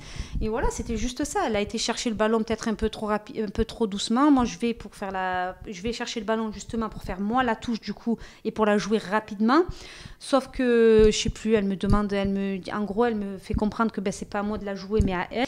Et du coup, quand je dis que je suis pas bonne dans la gestion des émotions, à ce moment-là, voilà, ça en est la situation parfaite pour expliquer le fait que je sois pas bonne dans la gestion de mes émotions. À ce moment-là, moi, je suis dans le match. Elle me fait un petit geste. Peut-être que à un autre moment, le geste-là, peu importe, j'en tiens même pas compte, même pas rigueur. Mais là, à ce moment du match, vu que je suis pas bien et ça m'agace, je prends le ballon et pour lui donner, pour qu'elle fasse la touche, parce qu'elle m'a demandé à ce que ce soit elle qui la fasse et pas moi, alors qu'elle arrivait très lentement, je le jette un peu fortement sur elle et voilà. Derrière, ça m'a valu une punition. Oui. Voilà, j'ai pas joué pour cette connerie, cette bêtise. J'ai pas joué le troisième match de Coupe du Monde, donc c'était dur. Après, je l'ai accepté. Des fois, les sport co, c'est compliqué pour ça, parce que tu dépends pas que de toi. Non. Et ça, j'ai fait un sport co toute ma vie, mais j'étais bien dans mon sport individuel, sur ma poutre, mes barres, mon saut. Mais c'est vrai. À ce moment-là, tu t'es dit que tu préférerais rester sur ta Non, mais parce que c'est ce qui est dur en sport collectif. Vraiment, c'est... faut savoir se tempérer, il faut savoir prendre sur soi par moment, parce qu'on est un groupe de personnes, on est toutes différentes, on réagit toutes différemment, on voit pas les choses de la même façon, voilà, donc ça c'est compliqué en sport co. Et puis la défaite dépend pas que de toi, la victoire non plus, donc c'est compliqué les sports collectifs. Ouais, et puis il faut pas non plus être caractériel et c'est parce que ça peut te coûter ta place dans le vestiaire et ta crédibilité dans le vestiaire. Franchement, il y a plein de choses à prendre encore, plein de facteurs, plein de paramètres et c'est pour ça quand les gens ils disent ouais mais ils courent juste derrière un ballon, mais il n'y a pas que ça.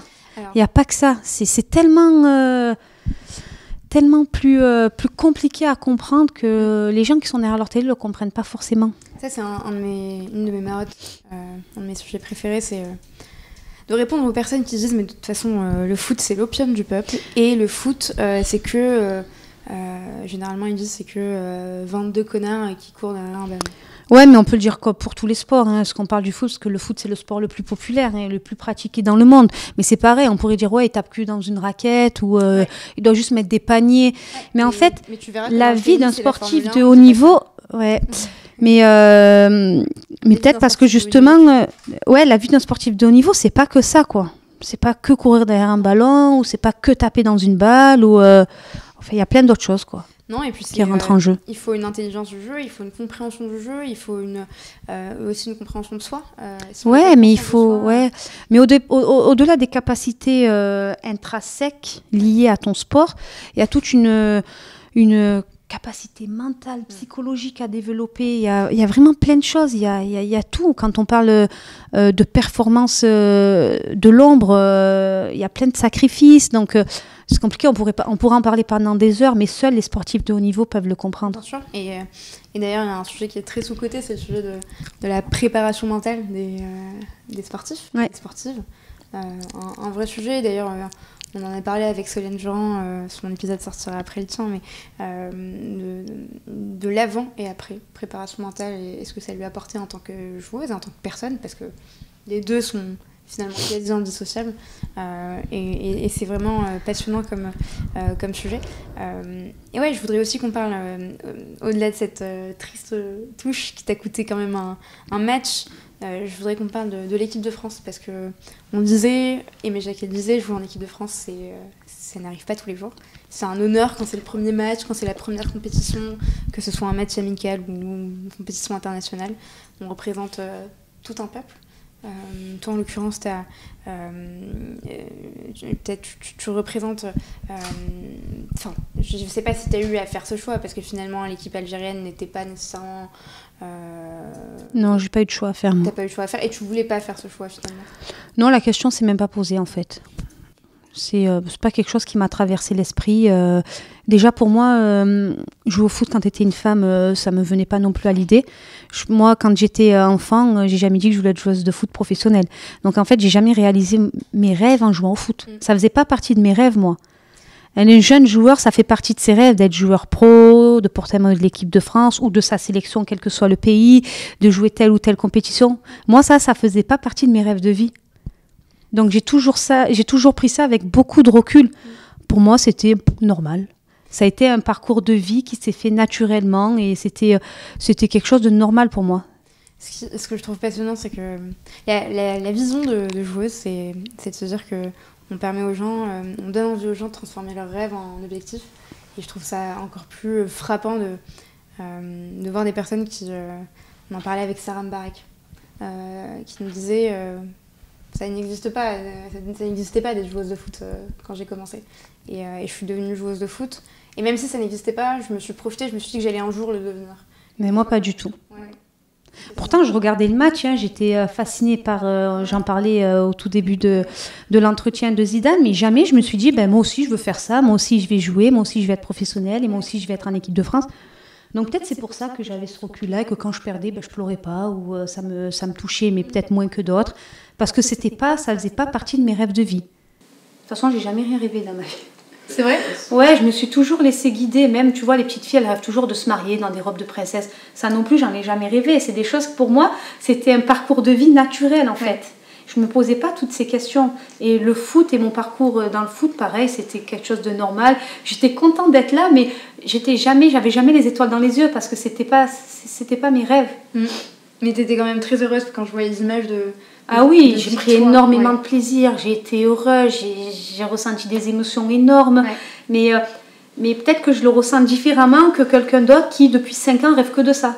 Moi, ma vie, c'était pas que le foot, en fait. Et c'est important parce que si ta vie repose sur une seule chose, elle peut s'effondrer. C'est peut-être pour ça aussi que j'ai plus de facilité à mettre un terme à ma carrière, à 28 ans seulement. On va y arriver, ça. On va y arriver, me lance pas sur ce sujet de musée parce que j'ai du mal à me contrôler, donc il faut vraiment m'aider, s'il te plaît. Si on reste sur l'équipe de France, tu te souviens de ta première sélection en équipe de France? Oui, c'était l'Algarve face à la Norvège en 2005. Sympa. Ouais. Belle destination, belle équipe, bel adversaire. Ouais, parce qu'à l'époque, la Norvège faisait partie des meilleures équipes féminines au monde. Elles ont encore le potentiel aujourd'hui, mais avec les individualités qu'elles ont, mais pas nécessairement en équipe. Non, exactement. Ok, donc premier match, première fois que tu portes le maillot. Qu'est-ce qu'on... Tu vas me dire, je m'en souviens pas de quoi tu me parles, Salma, mais est-ce que tu te souviens de la sensation de porter le maillot? Non, je me souviens pas. Moi, c'était... Franchement, mais en fait, on va me prendre peut-être pour... Mais de porter le maillot de l'équipe de France A sur cette première sélection, c'était comme le premier maillot sur ma première licence. en fait. Moi, c'était, je vais jouer au foot, quoi, un match de foot. Et j'avais 17 ans, donc encore une fois, t'arrives. J'étais hyper heureuse.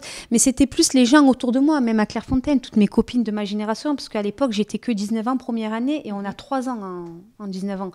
On me disait, ouais, c'est fou que tu vas avec l'équipe de France A. Mais pour moi, c'était... je vais jouer au foot, quoi. Mais attends, mais quand on t'annonce que tu es sélectionnée pour la première fois, on te dit pourquoi tu es sélectionnée et pas une autre? Ah non, on n'explique rien. On dit, ouais, voilà, tu vas partir avec l'équipe de France A, il nous faut ton passeport. C'était qui le coach à l'époque? Elisabeth Loisel. C'était comment les retrouvailles avec Élodie Thomas? C'était trop bien. J'avais une réelle amie qui arrivait parce que j'avais que 17 ans, je faisais 18 ans peu de temps après.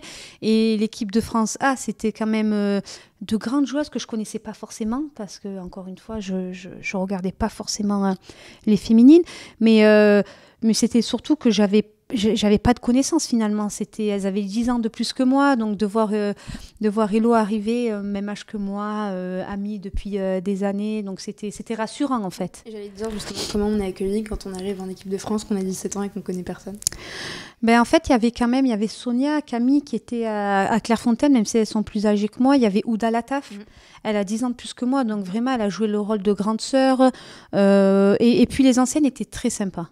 Vraiment, elles ont été très gentilles avec moi, elles m'ont très bien accueillie. Et puis, j'étais quelqu'un de très timide et réservé, donc je restais dans mon coin, je faisais mon entraînement et je faisais pas de bruit non plus. Donc ça s'est très bien passé finalement. C'est leur boulot qui disait sur un plateau de Canal que c'était plus simple d'arriver en équipe de France féminine qu'en équipe de France masculine en termes d'accueil il y a quelques années, par exemple. Où en fait, il y avait moins ce côté bizutage, finalement.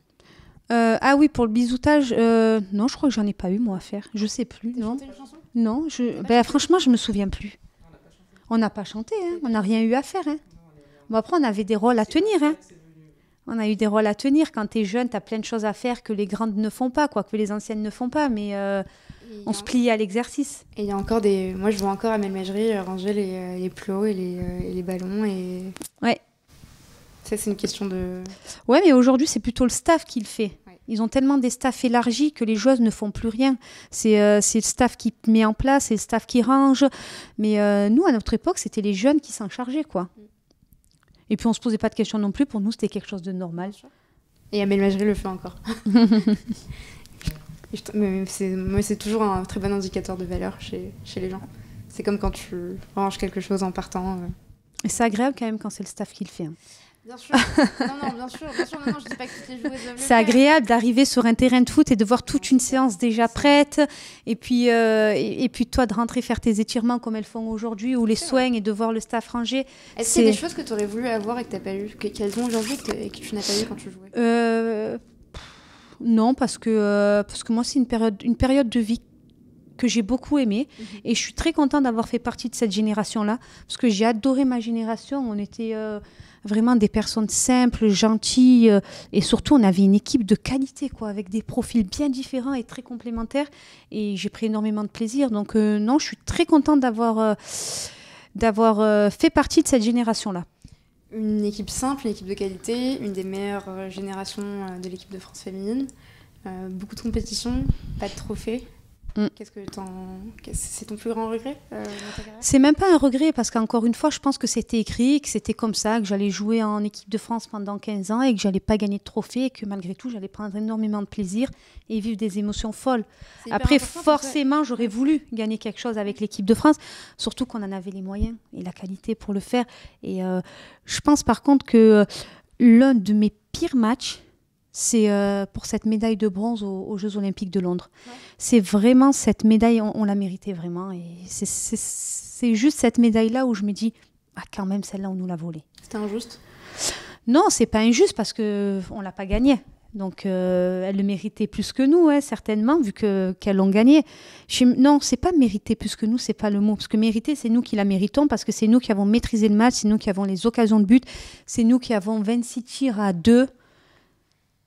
Mais je pense qu'il nous a manqué quand même quelque chose, vu qu'on ne l'a pas gagné. Mais là, c'est peut-être un regret, parce qu'on avait le match, et on avait la médaille entre les mains, et puis on l'a laissé filer. Donc voilà, mais je pense qu'il nous manquait encore cette qualité de tueuse dans cette surface de réparation qu'on n'a pas eue. C'est fou comment la notion de destin qui est écrit est hyper importante pour toi, en fait, depuis... j'ai l'impression que c'est le fil rouge. Ouais, parce que j'ai envie de rien changer dans ma vie, en fait. Je suis très croyante. Et du coup, je crois vraiment à mon destin de vie. Et pour l'instant, je me dis que j'ai eu trop de chance. La vie que j'ai menée jusqu'à maintenant, franchement, je me dis que j'ai trop de chance d'avoir eu cette vie-là. Donc, même si j'ai pas gagné de trophée en équipe de France, et alors franchement, je préfère avoir rien gagné en équipe de France et avoir des enfants en bonne santé, par exemple. Donc, c'est rien du tout. Finalement, quand tu relativises les choses et que tu mets tout à sa place, c'est rien du tout de ne pas avoir gagné de trophée en équipe de France. Zéro rebond à faire sur ça. Tu as totalement raison et je suis totalement d'accord avec toi. Et c'est une bonne manière aussi de digérer son parcours, comme on dit, un bon repas, même s'il a été peut-être un peu semé d'embûches à certains moments. En fait, le parallèle avec ta carrière, il est hyper intéressant. Et quand on arrive au moment où on a 28-29 ans et qu'on se dit que c'est peut-être le temps de finir, c'est peut-être un peu plus simple Enfin, c'est plus simple. C'est un travail que tu fais sur toi pour avoir cette manière de penser. Mais c'est aussi plus simple à digérer. Et du coup, je pense que j'imagine, et c'est la réponse à la question qui me le dira, mais j'imagine que c'est une manière finalement plus simple de préparer la fin de sa carrière, parce qu'il y a un grand moment, et tu me diras si ça a été le cas pour toi, mais de solitude du sportif qui met fin à sa carrière, qui se pose des questions, qui, pour certains, pas tous, mais qui vivent des dépressions, des mini-dépressions, des plus grandes dépressions en fonction des moments. Comment ça s'est passé pour toi ? Encore une fois, comme toute ma carrière, ça s'est passé naturellement. Je l'ai pas réfléchi longtemps. Après, je me suis toujours dit que le jour où je rencontrerai mon mari, j'arrêterai certainement le foot. Et je me suis toujours dit que je ne serais pas maman et joueuse à la fois. Ça, je le savais aussi, même si on m'en avait donné l'opportunité, qu'on avait tout mis en place pour que je puisse jouer en tant que maman. Je savais que je ne voulais pas le faire, ça.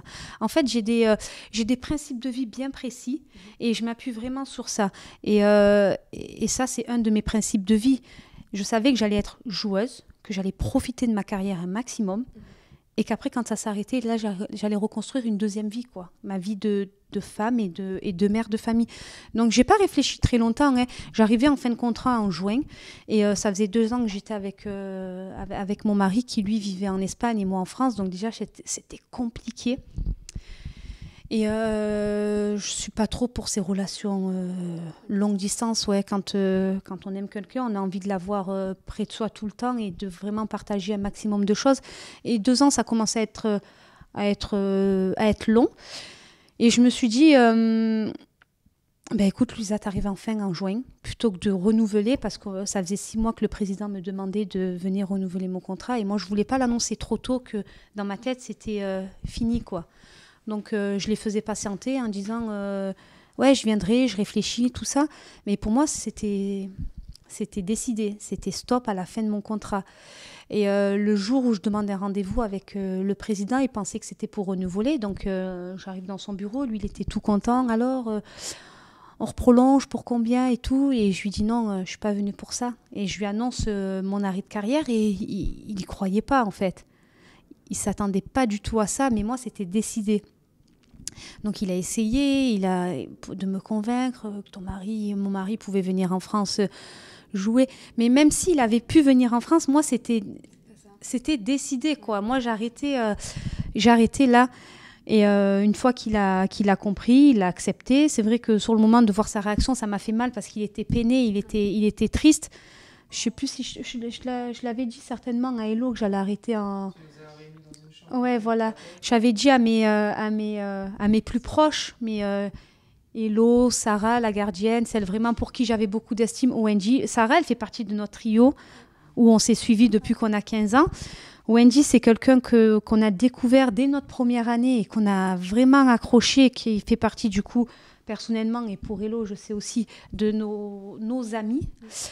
Et du coup, je les avais réunies dans la chambre pour elles les avertir quelques mois avant. Et je savais qu'elles n'allaient rien dire non plus parce que je n'avais pas envie d'être embêtée par la presse. Parce que derrière, je voulais finir sur les Jeux de Rio, qui étaient en août. On m'avait posé des questions. Et voilà. Et du coup, je voulais le dire vraiment au dernier moment, finir ma saison. Parce qu'avec Lyon, on jouait championnat, coupe et Ligue des Champions. D'ailleurs, je termine quand même. J'ai eu la chance de terminer sur un triplé. Ouais. Donc ça, c'est aussi une chance. Je me dis, mon destin de vie, il est magnifique parce que je gagne le championnat, on finit sur une Coupe de France face à Montpellier où il y a 1-1 et je marque le 2-1. C'est moi qui donne la victoire. Et derrière, on va jouer contre Wolfsburg, notre plus grand ennemi depuis X années. Et c'est compliqué, le match est serré, c'est une belle partie et on gagne au tir au but. Incroyable. Donc encore une fois, il y a 1-1 à la fin du temps réglementaire, fin des prolongations et donc je pars sur un triplé avec Lyon. Et derrière, je rêve de finir sur une médaille à Rio. Et encore une fois, je pense que c'était écrit qu'avec l'équipe de France, ça allait pas le faire quoi, en termes de trophées. Donc voilà, pour revenir sur ma décision, j'avais prévenu mes amies proches, elles ont gardé ma décision pour elles. Et puis après, j'ai eu la chance aussi d'avoir le président Aulas qui m'a reconduit ma licence pour 2 mois parce qu'il faut être licencié pour participer aux Jeux. Et derrière, j'étais libre d'esprit. Je savais que je terminais sur les Jeux et que tout était bien réfléchi. Donc, j'étais libre avec moi-même. Incroyable. Et finalement, encore une fois, tu as vécu ça d'une bonne manière parce que tu ne te définissais pas par ton... En fait, tu ne définissais pas ton identité par ta carrière de joueuse de foot. Et donc, une fois que tu avais décidé que c'était fini, c'était fini. Et j'ai pas de peur, en fait. Comme je suis sur cette croyance et ce destin de vie, j'ai pas de peur. Je me dis, j'arrête, mais il y a quelque chose, il y a certainement autre chose derrière qui m'attend. Et j'avais pas de crainte, j'avais pas de peur. Et puis, j'étais juste triste de quitter mes copines. Parce que vraiment, pendant 15 ans, on s'est suivis. C'est ça qui me rendait le plus triste, finalement. C'est même pas le fait, alors que j'ai un amour pour le foot énorme, c'est même pas le fait de me dire, je vais plus jouer au foot. C'est le fait de me dire, je vais plus être avec mes copines parce que c'était quand même énorme de vivre toutes ces années avec elles, de partager tout ça. Et c'est une chance aussi de pouvoir vivre de sa passion. Donc, c'était plus ça, en fait. Plus de me dire, mes copines, je vais plus les voir comme jusqu'à maintenant, tous les jours, les rigolades, les échanges, le partage, plutôt que de me dire, j'arrête le foot. Parce que finalement, j'étais contente parce que je savais que j'allais me marier. En fait, j'ai tout fait. J'ai arrêté en juin avec Lyon, je me marie en juin et je fais les Jeux en août. Donc, ma vie... Franchement, tout arrive à point dans une vie, je pense. Il faut un peu laisser de côté le contrôle. Ouais. Les choses se faire. C'est important. Aussi. Donc ça a été quelque chose d'assez naturel, pour reprendre tes termes. Et aujourd'hui, pour moi, encore une fois, ça n'engage que moi, t'es cette nouvelle voix hyper inspirante du foot dans le PAF. T'es cette voix très rafraîchissante. C'est gentil parce que j'aime pas du tout ma voix. Et tu sais quoi ? Mais alors pas du tout. Je vais te dire quelque chose. Je me suis posé la question de savoir si... moi, tout à l'heure, avant de commencer l'interview, on parlait du Maroc et tu me disais que tu n'as pas d'accent. Et moi, j'adore cette notion d'accent. C'est un truc qui me passionne parce que je trouve que les gens ont tort d'enlever leur accent. Moi, en l'occurrence... En fait, c'est pas mon accent que j'aime pas. Mon accent, je l'aime parce que je suis tellement fière de venir du Sud. J'adore mon Sud. Okay. Je l'aime, mon Sud. C'est moi, c'est ma vie, ça fait partie de moi. Le soleil, l'accent, chantant, tout ça. Mais c'est plutôt l'intonation hyper aiguë et un peu petite fille, quoi, ma voix. C'est ça que j'aime moins. Mais l'accent, par contre, j'aime beaucoup. Et est-ce que ça fait chuter des audiences ? Non, j'espère pas d'ailleurs, mais bon... Mais moi, ça me fait mal aux oreilles, par contre, quand je m'entends. Alors moi, je peux te confirmer que je t'écoute avec le plus grand des plaisirs et on est nombreux. C'est gentil. Voilà, donc peut-être que moi, ma parole n'a pas trop de valeur parce que j'ai une nature très optimiste et très bon public, donc peut-être qu'elle a moins de valeur, mais je peux te dire qu'elle a quand même un peu de valeur, et celle des autres aussi. Donc non, t'es vraiment cette voix rafraîchissante, et je pense que... tout est synonyme de travail, et je pense que d'arriver à ce que tu fais aujourd'hui sur BeIN et sur France 2 pour la Coupe du Monde et sur d'autres chaînes pour commenter des matchs, au début je pense qu'il y a dû avoir un long chemin que tu as dû parcourir. Très long. En fait, c'est pas dans ma nature d'être au micro ou devant les caméras. Je suis plutôt très timide et réservée. Après, je me suis ouverte. J'étais très fermée aussi avec les autres. Vraiment, j'échangeais avec les personnes que j'aimais et qui me tenaient à cœur. Sinon, j'allais pas chercher plus loin. Avec celles que j'aime, je suis bien, je rigole, j'échange. Hello, elle peut en témoigner. Mais quand je connais pas, par contre, je peux être très fermée. Mais En prenant de la maturité, de la sagesse, on prend confiance en soi. Parce que j'ai jamais eu réellement confiance en moi, même en tant que joueuse. Je me suis jamais dit, wow, t'es une top player, t'es ci, t'es ça. J'étais au même niveau que tout le monde. Pour moi, j'ai pas cette confiance et cet ego surdimensionné. Mais je pense que les étapes de vie ont fait que je prenne confiance en moi, que je m'ouvre aux autres. Je parlais de mon mariage, déjà mon mariage, bim, ça m'a mis une couche de confiance en moi. Tout de suite après, tu te sens plus femme et un peu plus confiante. Après, je deviens maman. Ton mariage ou ton mari ? Mon mari. Ouais. Mon mari en premier et après mon mariage. Parce que c'est une responsabilité d'être mariée, c'est un engagement. C'est pas rien. Donc forcément, tu as des responsabilités autres que celles de joueuse de foot. C'est différent. Donc ça m'a apporté de la confiance. Et après, ce qui m'a apporté encore plus de confiance, c'est d'être maman. Parce que là, il y a tout qui change. Ton monde, il est bouleversé. T'as la plus grande responsabilité que tu peux avoir dans une vie. Donc forcément, je me suis sentie encore plus confiante. Et ça m'a permis d'être plus ouverte dans mon métier d'aujourd'hui. Et ça t'a permis d'avoir cette confiance saine en toi. Et c'est hyper important d'avoir une confiance saine, surtout quand on fait un métier qui est exposé... Et au départ, j'étais vraiment pas douée. Hein. C'est-à-dire, c'est ça ne pas être vraiment douée pour toi Alors, je débute en 2017 à la télé avec France Télévisions sur l'Euro. Et en fait, comme je disais tout à l'heure, c'est contre nature. Je suis hyper timide, hyper réservée et je parle pas beaucoup normalement. Mais c'est mon amour pour le foot qui m'a dit vas-y. Parce qu'au départ, je me suis dit mais non, jamais. Tu peux pas faire ça. Tu parles pas, tu es timide, tu es renfermée. Tu vas dire quoi à la télé et j'aime tellement le foot. En fait, j'ai cassé les barrières et je me suis dit, bah, écoute, je vais me lancer et puis on verra ce que ça donne. Mais au départ, c'était très, très compliqué. Très compliqué. J'étais pas à l'aise. Donc déjà, quand tu n'es pas à l'aise, c'est dur de t'exprimer. Hein. C'est très, très dur. Est-ce que tu as ressenti je sais pas si tu as déjà eu ce truc, mais quand tu es très stressée à l'idée de faire quelque chose, que ce soit... 300 personnes ou 1 million de personnes devant la télé, d'avoir, tu sais, ce petit... d'avoir un truc qui bouge sur ton visage, tu sais, ce truc de stress, de la bouche, ou de l'œil qui tremble, ou de la joue qui tremble, ou non Non, j'ai pas eu ça, mais en fait, c'était la première fois où en fait, j'avais pas la maîtrise sur la chose, et je comprenais pas la chose. Parce que toute ma carrière, le foot, c'est... Je connais, je sais faire, je réfléchissais pas. J'étais intuitive. C'est toi qui distribuais les ballons. Non, mais c'était tellement différent d'arriver devant la télé avec un micro. C'était je sais pas, c'était quelque chose que je connaissais pas. C'était pas naturel. Non, je maîtrisais pas. Donc là, t'as plein de questions, plein de craintes, plein de peurs qui arrivent. Et au début, c'était compliqué. Qu'est-ce qu'on t'a dit pour te rassurer ? Franchement, je me souviens pas trop, mais en fait, moi, je me disais, tu connais le foot, t'aimes le foot, donc tu dois juste dire ce que tu vois, ce que tu ressens, ce que tu analyses. Mais même en me disant ça, c'était compliqué, parce qu'en fait, la timidité te bloque. Et par moments, tu veux dire, mais ça sort pas. Et c'est juste ça qu'il fallait que je travaille, en fait. Combattre ma timidité et ma réserve et savoir dire ce que je pensais, quoi. Il y a une phrase de je ne sais quel écrivain qui dit que ce qui se conçoit bien s'énonce clairement.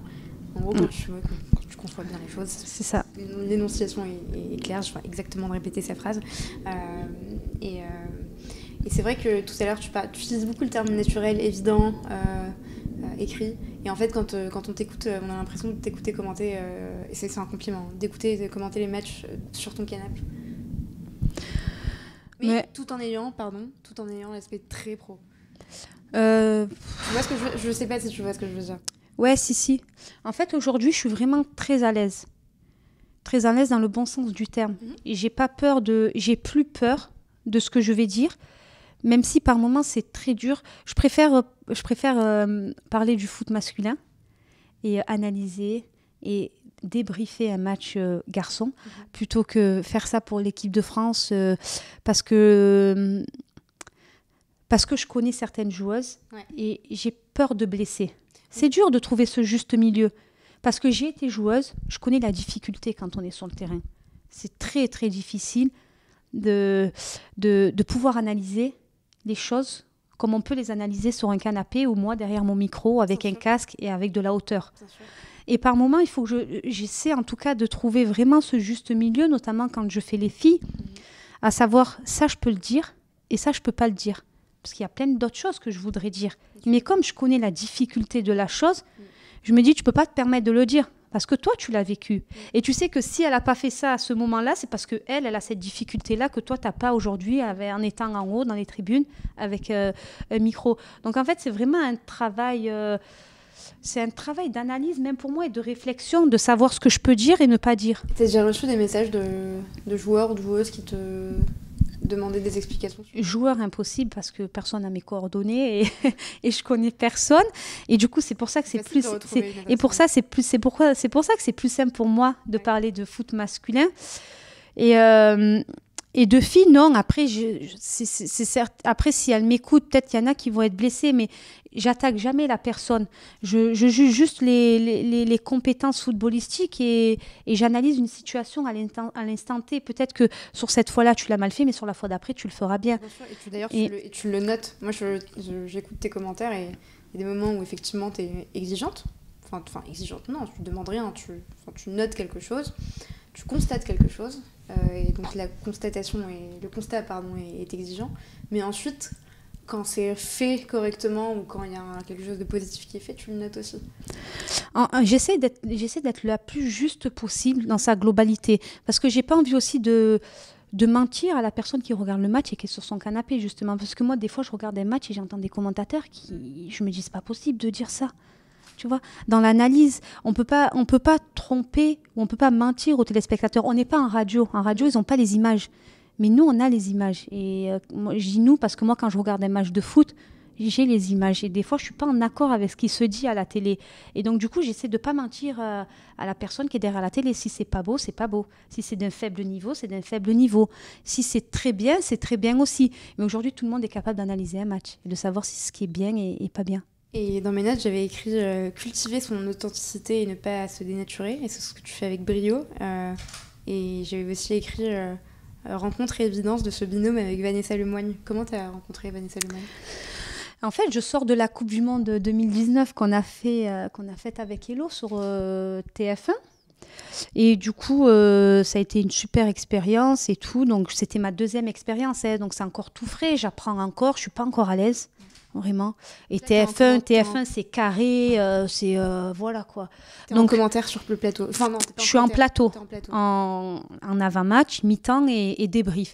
Et encore une fois, c'est frais. J'ai arrêté il y a que 2 ans, donc j'ai encore énormément d'amis au sein de cette équipe de France. Et comme je te disais tout à l'heure, c'est dur de parler de filles qu'on connaît, qu'on a côtoyées et c'est compliqué d'analyser et d'être critique sur des joueuses qu'on aime et qu'on connaît. C'est difficile de prendre du recul.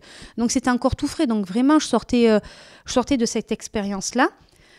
Et puis, je reçois un coup de téléphone de Charlotte Prato qui travaille avec Vanessa Lemoigne. Qui travaillait exactement. Elle nous a quittés pour mon plus grand regret. Et pour le plus grand regret de beaucoup, parce que c'est une personne formidable qui m'a beaucoup aidée et apporté chez beIN. Et du coup, je reçois un appel de Charlotte et je n'avais pas fini la Coupe du Monde. Et elle me demande si j'étais sur Paris pour déjeuner ensemble. Donc, j'accepte. Et donc, on va déjeuner. Et elle me dit, pendant le déjeuner, t'as prévu quoi après la Coupe du Monde? À l'époque, moi, j'habitais en Roumanie. Donc, je dis, je vais rentrer. Mais on envisage de revenir en France parce que j'avais mon fils. Et comme il rentrait en maternelle, on voulait une stabilité scolaire. Elle me dit, écoute, si ça te dit... avec Vanessa, on aimerait bien que tu participes aux émissions. À l'époque, c'était l'Espresso. Et je dis, pourquoi pas et tout, ça me plairait bien, l'idée me plaît. Je ne connaissais pas Vanessa, mais voilà, de ce que j'avais entendu d'elle, c'était quelqu'un de sympathique. Elle dégageait de bonnes ondes, cette femme, à travers l'écran. Et du coup, j'accepte. Et puis voilà, je vais sur une première émission, je rencontre Vanessa, super nana. Franchement... il n'y a rien à dire, elle est top, elle est loyale, elle te met à l'aise, elle est dans la bienveillance. Elle a que du bon. Et je suis ravie d'être avec Vanessa chez Bein. Et puis après, de fil en aiguille, j'ai eu la chance de faire des Coupes du Monde avec Bein, des Euros, des Coupes d'Afrique des Nations. Donc franchement, ça a été une chance pour moi d'intégrer Bein. Et puis j'en suis très contente aujourd'hui. Parce que je m'épanouis au sein de cette chaîne. Merci Charlotte. Ouais, complètement. Et merci Vanessa, parce que c'est quand même la patronne de l'émission. Et si elle m'a choisie, c'est aussi grâce à elle aujourd'hui que j'en suis là. Totalement. Et c'est un binôme qui est hyper agréable à suivre à la télé, qui apporte une... Et pour le coup, elle a une vraie connaissance du foot, Vanessa. Ouais, une vraie connaissance du foot. C'est hyper, encore une fois, aussi très rafraîchissant d'écouter, parce qu'elle est aussi très... Allez, je vais m'autoriser le terme. Elle est très nature peinture. Et c'est simple, en fait. Il n'y a pas de... On va pas essayer d'utiliser des termes complexes pour montrer qu'on sait utiliser des termes complexes. Il y a aussi un autre côté que j'aime beaucoup. Et d'ailleurs, je pense que si jamais elle nous écoute, je pense que ça lui fera plaisir, parce que je pense que c'est important pour elle. Il y a cette volonté de lier foot et divertissement. Parce que le foot, c'est un spectacle. Et donc, dans vos émissions, il y a des chanteurs et des gens. Et c'est hyper... Voilà, le foot, c'est de l'événementiel. On l'oublie souvent, mais c'est aussi de l'événementiel, au-delà d'être que du sport. Ouais, c'est clair, on a l'impression qu'elle se prend pas au sérieux. Elle essaie vraiment de mettre à l'aise tout son plateau. Elle fait en sorte que tout le monde soit bien, que tout le monde puisse s'exprimer librement. Et là où elle est très forte, c'est qu'elle connaît parfaitement son sujet et elle travaille énormément ses émissions. Oui, ça se voit. Et d'ailleurs... moi, j'ai pas peur d'utiliser le terme icône tout en le modérant d'une certaine manière, sans glorifier les personnes, mais c'est pas pour rien que Nike décide de la mettre parmi dans sa campagne sur le nouveau maillot en Coupe du Monde 2023. Je pense que ça a du sens. C'est la seule journaliste qui est présente sur cette campagne photo avec son micro, avec sa tenue. Donc c'est aussi un moyen de rendre hommage à ce qu'elle a fait. Je pense que ça a dû la toucher au-delà de la hype qui est autour du fait de faire partie d'une campagne Nike, parce que c'est hyper stylé. Mais très chouette, et c'est une belle reconversion, et merci de faire ce que tu fais sur la télé. C'est top de vous voir. On arrive vers la fin de l'épisode. Il est 16h30. Tes enfants arrivent. Je dévoile un peu les coulisses de l'émission. Évidemment, j'aurais encore plein de questions à te poser, mais on m'apprend souvent, ma grand-mère me dit souvent qu'il faut pas se contenter de ce qu'on a, mais se contenter du temps imparti et en tirer profit. Et tu nous as donné énormément de choses. Moi, j'ai passé un super moment. Et j'ai quand même une dernière question. C'est ma question préférée. J'aime bien cette question. J'aime beaucoup les réponses d'épisode en épisode. Chaque joueuse a cette question à la fin de son épisode. Tu as été pendant des années joueuse de foot. Donc tu as joué sur les terrains pour construire construire le jeu avec technicité, avec une sorte, comment on appelle ça, c'est une sorte c'est la vista, c'est ça, du jeu, une vision du jeu qui est quand même hyper fraîche, tout aussi fraîche que ce que tu fais aujourd'hui. Donc tu as couru toute ta vie pour faire ça, mais aujourd'hui, pourquoi tu cours dans la vie de tous les jours, Louisa? Pourquoi je cours? Déjà, je cours plus du tout. Ouais, ça, oui. Attention. Je ne cours plus du tout. Mais pourquoi je cours dans la vie? C'est-à-dire, pourquoi je cours dans la vie? Toi de répondre, à toi d'en faire ce que tu veux. Pourquoi je cours dans la vie? Dans la vie, moi, je cours déjà après rien. Souvent, je cours après rien. J'ai juste envie... Aujourd'hui, quand on est jeune, on ne connaît pas l'importance de la santé. Et en grandissant et en ayant quelques expériences autour de nous, on se rend compte ô combien la santé est importante. Donc, si je dois courir après quelque chose, c'est après la santé. Pour mes enfants, pour mon mari, mon couple et ma famille au sens large du terme. Parce que je pense qu'aujourd'hui, vraiment, la plus grande richesse, c'est la santé. Quand on a la santé, on est capable de tout faire, de remonter les manches et d'aller chercher ce que l'on veut, justement, et ce que l'on désire. Mais voilà, je cours après la santé et après le bonheur simple des choses. Je pense que dans ma vie, je n'ai pas rêvé de grand-chose. Les choses me sont tombées dessus. Et jusqu'à maintenant, je suis très heureuse de la vie que l'on m'a offerte. Et j'espère que cela continuera pour de nombreuses années.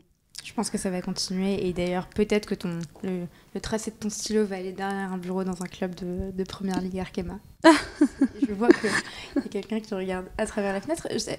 Oui, oui, tu peux rentrer. Ouais. C'est top. Si tu peux. Et un grand merci. Merci à vous, ça a été un plaisir. À vous et Alice, aux plusieurs, Alice. parce qu'il y a Hello et Alice. Donc voilà, ça a été vraiment un plaisir de vous recevoir ici, chez moi, dans ma maison, mais aussi dans mon sud, à Marseille. Dernière chose, on a un cadeau pour toi. Ah. Mais c'est pas grave, on va te l'offrir. Et on te l'offrira. On n'a pas besoin de montrer ça. Mais on a un petit cadeau pour toi et on te donne ça. C'est gentil. Ah oui, ok, bon très bien. J'en ai une dans la voiture. C'est la casquette de travail. D'accord. C'est la casquette de joueuse et les petits bouts de chou sont arrivés. Même sport, même combat. Okay. Combat, différents parcours. Différents parcours. C'est un peu le slogan de joueuse. Merci beaucoup. Je t'en prie, avec plaisir. C'est gentil. Merci Louisa. Merci pour ce cadeau. Et bonne portée de la flamme. Ouais, merci.